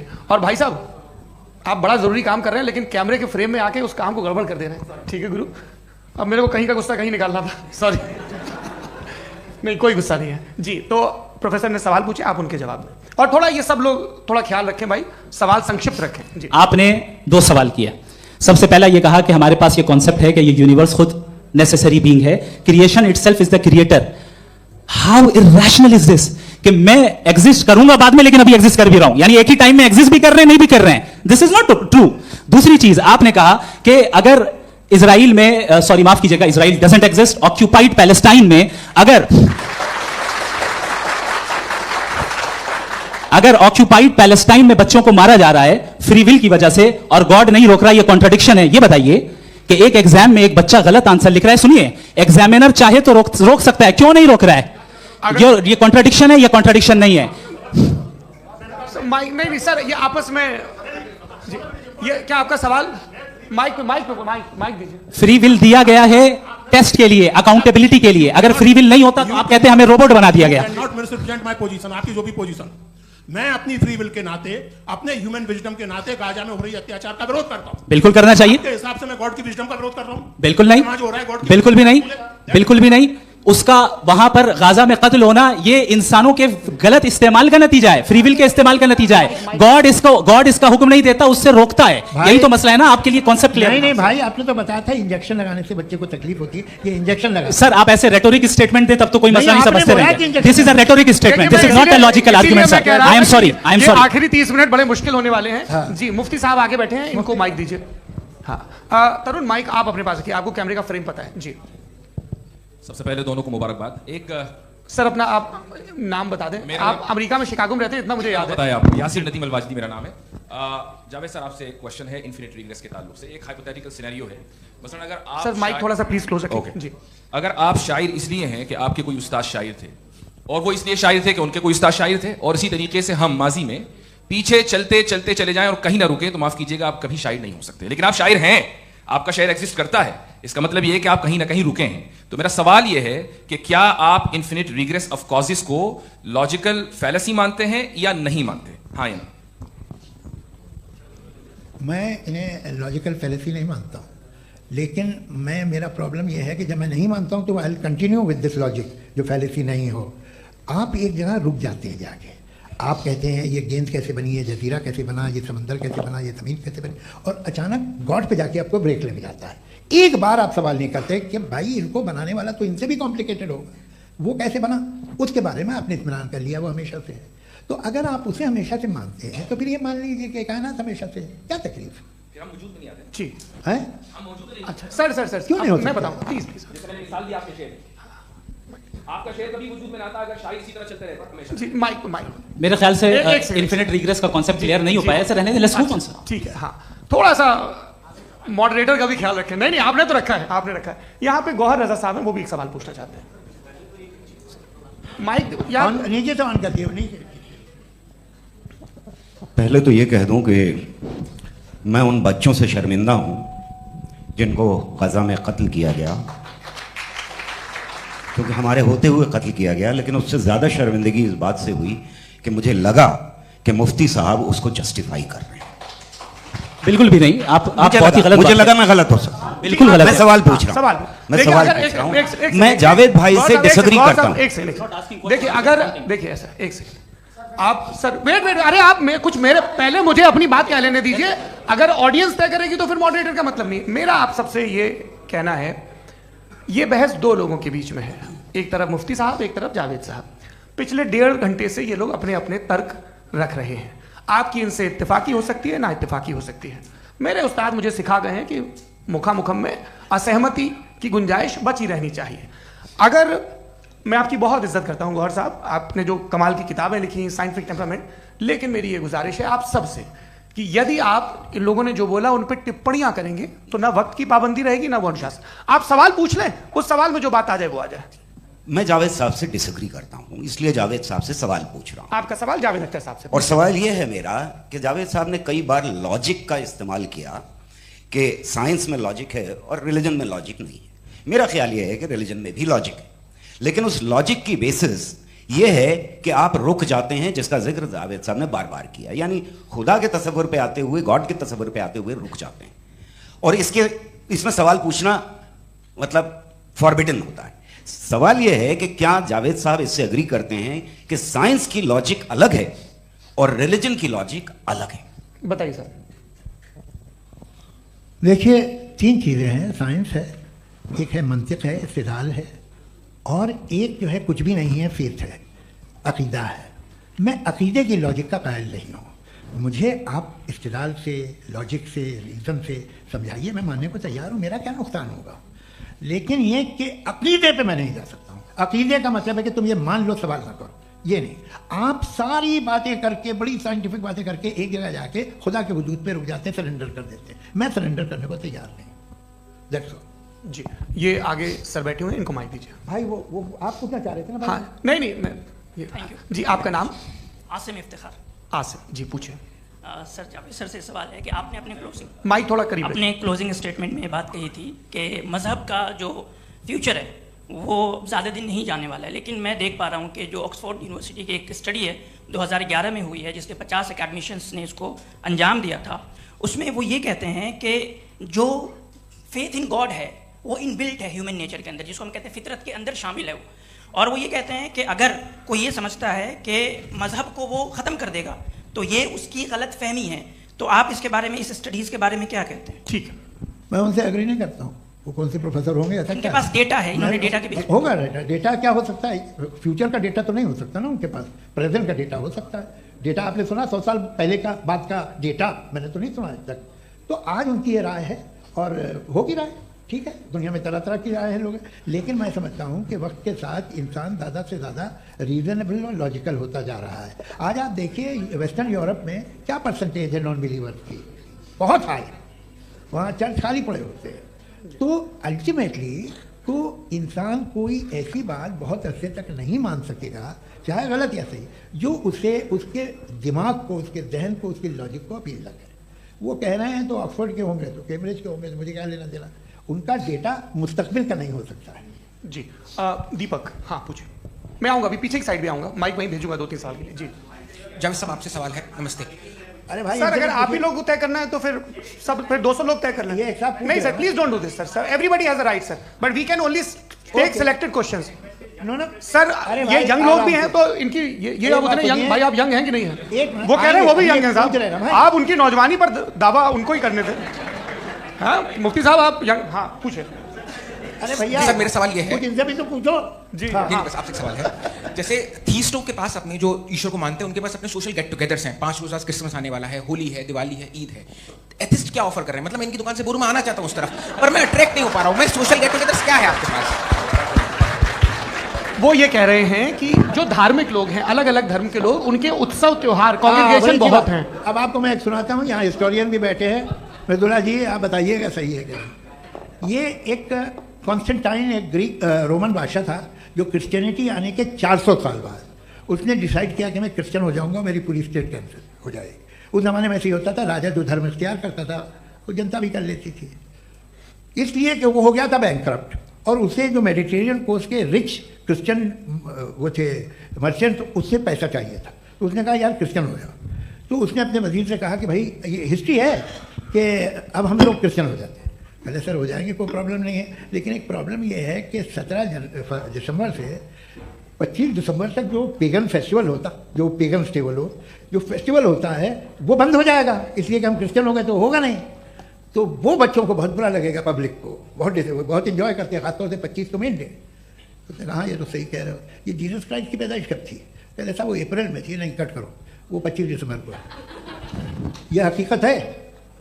और 400 साल बाद क्रिश्चियनिटी के अप्रैल से दिसंबर ले आए, और इसलिए कि यहाँ पेगन फेस्टिवल होता था। अब मनाते हैं आप आराम से। ये जो सारे फेस्टिवल हैं ये रिलीजन से, हर एक को एक इंटरटेनमेंट डिपार्टमेंट चाहिए होता है अपनी कंपनी चलाने के लिए। तो ये रिलीजन ने, ये सेकुलर त्यौहार थे जिन्हें रिलीजन्स ने ले लिया है। ये मौसम के थे, फसलों के थे, किसानों के थे, उसको आपने लेके रिलीजियस रंग दे दिया। ये कोई रिलीजन से थोड़ी आए आप। अच्छा हमें देखिए, हम तो मुल्द हैं, हम ईद मनाते हैं, हम दिवाली मनाते हैं, हम होली मनाते हैं, हम क्रिसमस मनाते हैं। बम्बई की फिल्म इंडस्ट्री की सबसे बड़ी होली हमारे घर में, सबसे बड़ी ईद हमारे घर में। वो हमारी सोशल वो है, हमारा हेरिटेज है। ऐसा थोड़ी है कि we will throw the baby along with the water. ये तो अच्छी चीज़ है, इन्हें रखो, जो बेकार है फेंक दो। जी हाँ। हेलो जी, मेरा सवाल नादवी जी से है। जैसा कि आपने बोला कि गॉड टाइम के भी परे हैं, और गॉड इतनी कॉम्प्लेक्स चीज़ है कि उसे ह्यूमन माइंड समझ नहीं सकता, और गॉड ने अर्थ पे फ्री विल भी दे दी है। तो आप अपना वक्त ज़ाया क्यों कर रहे हैं गॉड के बारे में बात करके? अपन को तो बात करनी चाहिए कि सोसाइटी को बेहतर कैसे करें। जी, मैं गॉड वही बताता है सोसाइटी को कैसे बेहतर करें। अभी मैं आपका जवाब देता हूँ। आपने कहा कि टाइम पे वो एग्जिस्ट नहीं करता, सो मेरा सवाल ये है कि जैसा आपने बोला कि गॉड बहुत ही कॉम्प्लेक्स चीज है। मैंने कहा ही नहीं कि कॉम्प्लेक्स है, तो आपके अल्फाज हैं। कॉम्प्लेक्स का लफ्ज गॉड के लिए सुटेबल नहीं है। क्यों? क्योंकि कॉम्प्लेक्स वो चीजें होती हैं जो ऑब्जेक्ट हो। God is not an object जिसको आप इंस्ट्रूमेंट के जरिए लेबोरेटरी में जाके टेस्ट करें, oh it's very complex. No, वो कोई कार का इंजन नहीं है। वो फिलोसॉफिकली नेसेसरी बीइंग ऐसी बीइंग है जो सिंपल बीइंग है। हाँ, आप उसको मुकम्मल तौर पे उसकी तमाम हिकमतों को जान ले और हर चीज को जान ले, ये पॉसिबल नहीं है, क्योंकि वो ऑल वाइज है, आप ऑल वाइज नहीं है, और वो खुदा है, वो आपको सारी चीजें बता दे, ये जरूरी नहीं। मेरा सवाल ये नहीं था, मेरा सवाल ये था कि जब गॉड इतना परे है इस दुनिया से कि उसने अर्थ पे फ्री विल भी दी है, हम सब ह्यूमंस की फ्री विल है, और जो सोसाइटी में हो रहा है वो अपन लोग डिसाइड करेंगे, तो अपन लोग डिसाइड नहीं करेंगे ना, अपन लोग डिसाइड नहीं करेंगे। गॉड जो है, गॉड ने वो उसकी जात, उसकी एग्जिस्टेंस टाइम एंड स्पेस से परे है, लेकिन वो हमारा टेस्ट ले रहा है और उसी गॉड ने हमें बताया कि तुम्हें क्या करना है क्या नहीं करना है, तो जाहिर उस गॉड की बात सुनेंगे ना। जी, वो पीछे एक चश्मा लगाए जो मैम खड़ी हैं उनको दीजिए। हाँ आप जी जी बिल्कुल आएंगे। देखिए मैं कोशिश कर रहा हूँ सब तरफ जाने की। हाँ उनको दीजिए माइक। जी हेलो सर, मैं ओमनी प्रेजेंट नहीं हूँ, टाइम पाबंद हूँ और जहां तक कोशिश कर सकता हूँ करूंगा। जी अपना नाम बताइए। मेरा नाम उर्सुला है, मैं दिल्ली यूनिवर्सिटी की एक स्टूडेंट हूँ और मैं स्टूडेंट फेडरेशन ऑफ इंडिया से हूँ। मेरा सवाल मुफ्ती जी से है कि इस हॉल के इस कमरे में बैठ के हम लोग रेप की मोरालिटी के बारे में फिलोसफिकली बात तो कर सकते हैं, बट असलियत ये है कि रोजमर्रा की जिंदगी में औरतें रेप के थ्रू गुजरती हैं, और हम लोग सिर्फ नंबर्स पे इस तरह नहीं देख सकते, क्योंकि कितनी औरतें हैं इन कंट्रीज में जहाँ पे आप बता रहे हैं कि केसेस कम हैं, जिनका एक्सेस है कि वो जाके केस फाइल कर सकें। कितनी औरतें हैं जो जिनको काम करने की आज़ादी है उन कंट्रीज में। यूरोप में ये आज़ादी आ गई, यूरोप में ये रूल्स आ गए, तो हम आज उसके बारे में बात कर पा रहे हैं। जी जवाब। आपने ये कहा कि कमरे में बंद होकर हम लोग इस पर फिलोसफिकली बात कर सकते हैं, लेकिन हकीकत में क्या हो रहा है, वो ग्राउंड लेवल पे क्या हो रहा है जो बहुत गलत हो रहा है, और वो सफर कर रही हैं। आई अग्री, बहुत गलत हो रहा है, और जो गलत हो रहा है उसको हमें रोकना है। और क्यों रोकना है, वो गलत क्यों है, हमारे पास इसका ऑब्जेक्टिव फाउंडेशन है, इनके पास उसका ऑब्जेक्टिव फाउंडेशन नहीं है। मैं ये कहना चाह रहा हूं कि जहां पे भी जुल्म हो रहा है, जहां पे भी औरत पे जुल्म हो रहा है, या उसकी इज्जत लूटी जा रही है, या उसे तकलीफ पहुंचाई जा रही है, और सिर्फ औरत नहीं किसी इंसान के ऊपर भी जुल्म हो रहा है, तो उसके खिलाफ खड़ा होना, ये मॉरलिटी हमारे पास गॉड के पास से आई है। वरना जावेद साहब तो कह रहे हैं कि जो है मेजोरिटी डिसाइड करेगी, तो मेजोरिटी तो कभी भी बदल सकती है। क्या आप हाँ। ये थोड़ी सी आपको गलतफहमी है। मैं अगर मेरे जुमले से ये मतलब निकला या मैंने कहा तो ये जुमला मैं वापस लेता हूँ, ये मेरा मतलब ही नहीं था कि मेजॉरिटी डिसाइड करेंगे। मेजॉरिटी डिसाइड करे तो दुनिया में बड़ी, वैसे आपने कहा था ये जुमला, मैं मान रहा हूँ, बाद में रिकैप कर लेंगे। मैं अपनी एक्सप्लेनेशन देता हूँ। मुनासिब बात यह है कि हम सब के सब दिल में जानते हैं कि क्या अच्छा है क्या बुरा है, हमें पता है अच्छी तरह। जो लोग बुरे काम करते हैं उन्हें भी मालूम अच्छा क्या है। यही तो सवाल था हजरत कि फिर ये मोरालिटी आई कहां से? Cross examination. हाँ जी हाँ। मोरालिटी साथ रहने की डिजायर से आई, यानी साथ रहकर जो कुछ कह दे, जो कुछ कर दे वो हो जाएगा। नहीं तो आप कायदे से रही कर सकते हैं जब तक लोगों में मोरालिटी हो, वरना क्यास हो जाएगा। ये आपको कैसे पता? जी हमने देखा ना, जहां मोरालिटी का क्यास हो गया, हम देखते हैं। कहां पे देखते भाई? दुनिया में। आप जो आप कहीं पे अगर गलत हो रहा है तो उसको आप गलत देखिए। आप एपिस्टेमोलॉजी की बात कर रहे हैं, मैं ऑन्टोलॉजी की बात कर रहा हूं। मैं इस बहस के बाद आप दोनों लोगों को चाय पे होस्ट करूंगा, वहां पे क्रॉस एग्जामिनेशन कर लीजिएगा। अभी ऑडियंस का हक मार रहे हैं आप लोग भाई, सर जस्ट लोग हैं आप लोग। और ये भाई ये हाँ उधर आएंगे, उधर जी सर आएंगे। अच्छा सर मेरा नाम लईकुर रहमान है और मैं अलीगढ़ मुस्लिम यूनिवर्सिटी का स्टूडेंट हूँ, और जहाँ तक मुझे पता है कि sir you are also product of Aligarh Muslim University. मैं भी उसी चमन का बुलबुल। हाँ सर, तो बहुत खुशी हुई मुझे जान करके कि मैं आपसे मिलूंगा। सवाल सर, मेरा सवाल यह है, सर सैयद अलैहि रहमा का नजरिया यह था कि खुदा के वजूद को अकल के दायरे में रह करके तलाश करना, न कि पूरी तौर से उसका इनकार कर देना। Sir how will you define it? नहीं तो ये तो आप इन्हें बताइए। ये सवाल आपसे खुदा का वजूद साबित कर रहे हैं तो सर आपने इनकार कर रखा है, इस वजह से मेरा क्वेश्चन उन्होंने यही एक सेकंड सर सैयद ने यही कहा ना कि अकल से आप खुदा के वजूद को साबित नहीं कर सकते, यही कहा ना भाई। वो उन्होंने कहा कर सकते हैं और वो कर दिया गया आज। वो फोन तलाश करना या साबित करना अकल से नहीं हो सकता। अरे सवाल तो सुन लीजिए जी।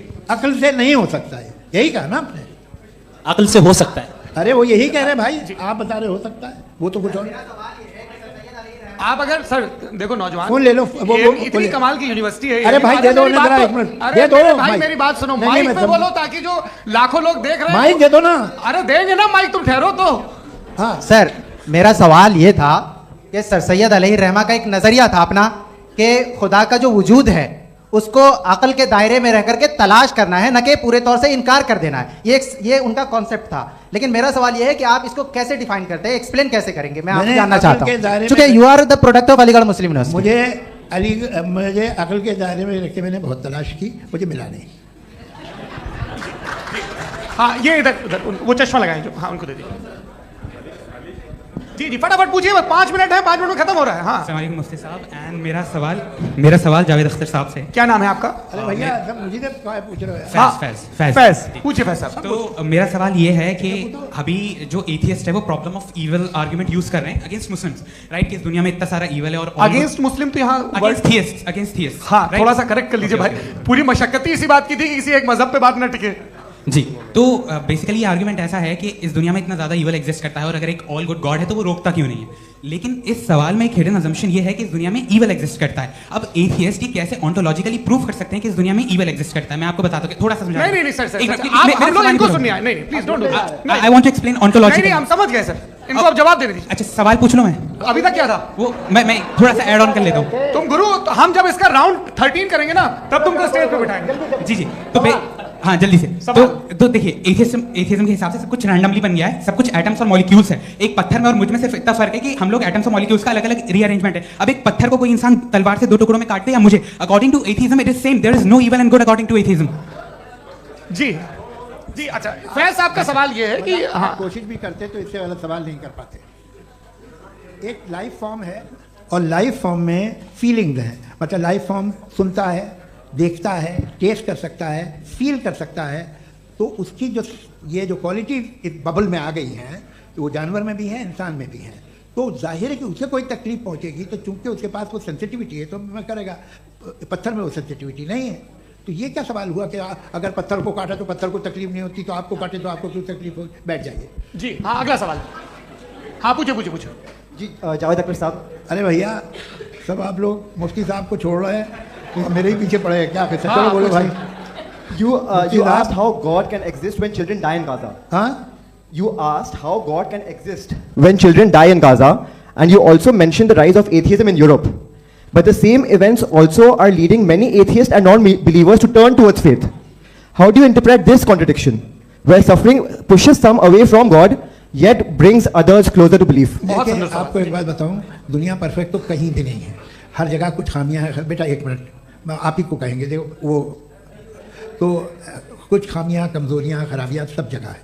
लेकिन अगर देखोगे ईमानदारी से कि दुनिया सबसे ज़्यादा महज़ब कहाँ है, एक आम शहरी को कहाँ हुकूक हासिल हैं, वो बोल सकता है, अपनी मर्ज़ी से काम कर सकता है, अपनी मर्ज़ी से राय दे सकता है, हुकूमत के ख़िलाफ़ बोल सकता है, बरसर इक़्तिदार लोगों के बारे में बोल सकता है, सरमायादारों के ख़िलाफ़ बोल सकता है। तो आपको ये स्कैंडिनेवियन कंट्रीज़ में मिलेगा, वेस्टर्न यूरोप में मिलेगा। मैं नहीं कह रहा वो परफेक्ट है, बिल्कुल नहीं, वहाँ बहुत खराबियाँ भी हैं, परफेक्ट तो कोई। लेकिन जिन जिन मुल्कों में, लैटिन अमेरिका देखो, गल्फ देखो, वहाँ पर आपको ये ज़रूर है कि रेप नहीं होते होंगे। रेप की ज़रूरत क्या है भाई? उसको तो ख़रीद लो, घर में रखो, तो सड़क पर रेप करने की क्या ज़रूरत है? मगर सुनिए, मगर हकीकत ये है कि वहाँ शख्सी आज़ादी राय देने की, बोलने की नहीं है। जी ये एक आखिरी सवाल मुफ्ती साहब से। हाँ मैम इनको माइक दीजिए। शुक्रिया। मेरा नाम मनीषा है, मैं हरियाणा से आई हूँ। मैं मुफ्ती साहब से एक बात पूछना चाहती हूँ। आप बार बार जावेद साहब को कॉन्ट्राडिक्ट तो कर रहे हैं कि आपने ये कहा, लेकिन आप भी अजम्पशंस के बेसिस पे बात कर रहे हैं। आपने खुदा के होने का कौन सा प्रूफ पेश किया है, खुदा की एग्जिस्टेंस का? अब इस सवाल को अलग रहने दीजिए, कौन एथीस्ट है कौन नहीं है। और दूसरी बात जो आपने एक छोटी सी कही थी कि ये फ्री विल का इस्तेमाल करता है इंसान अपनी, लेकिन इस फ्री विल का इस्तेमाल में मतलब खुदा ने ये दे दी सबको ये इजाजत कि वो कितना घिनौनापन और कितने ज्यादा खराब से खराब तरीके इस्तेमाल कर सकते हैं। जवाब सुनते जी। आप फ्री विल को मानती है ना, या अब कहती है कि फ्री विल नहीं है ना? मानती है ना?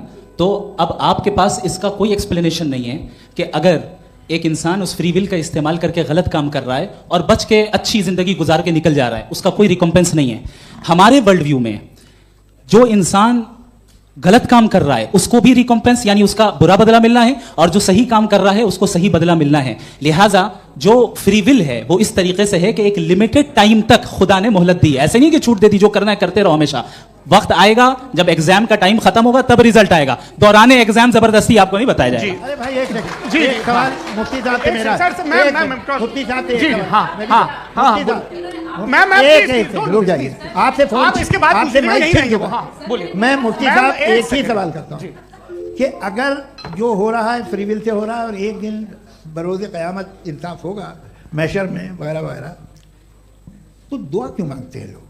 दुआ मांगते हैं इसके मतलब है अभी भी उसने ये डिपार्टमेंट रखा है कि मैं रोजमर्रा की जिंदगी में बिल्कुल बिल्कुल ही कैन। तो तुम कैन हो, तुम मुझे नौकरी दिला देते हो, मेरे बेटे को ग्रीन कार्ड दिला देते हो और 45,000 बच्चे मरते उन्हें रोकते नहीं हो।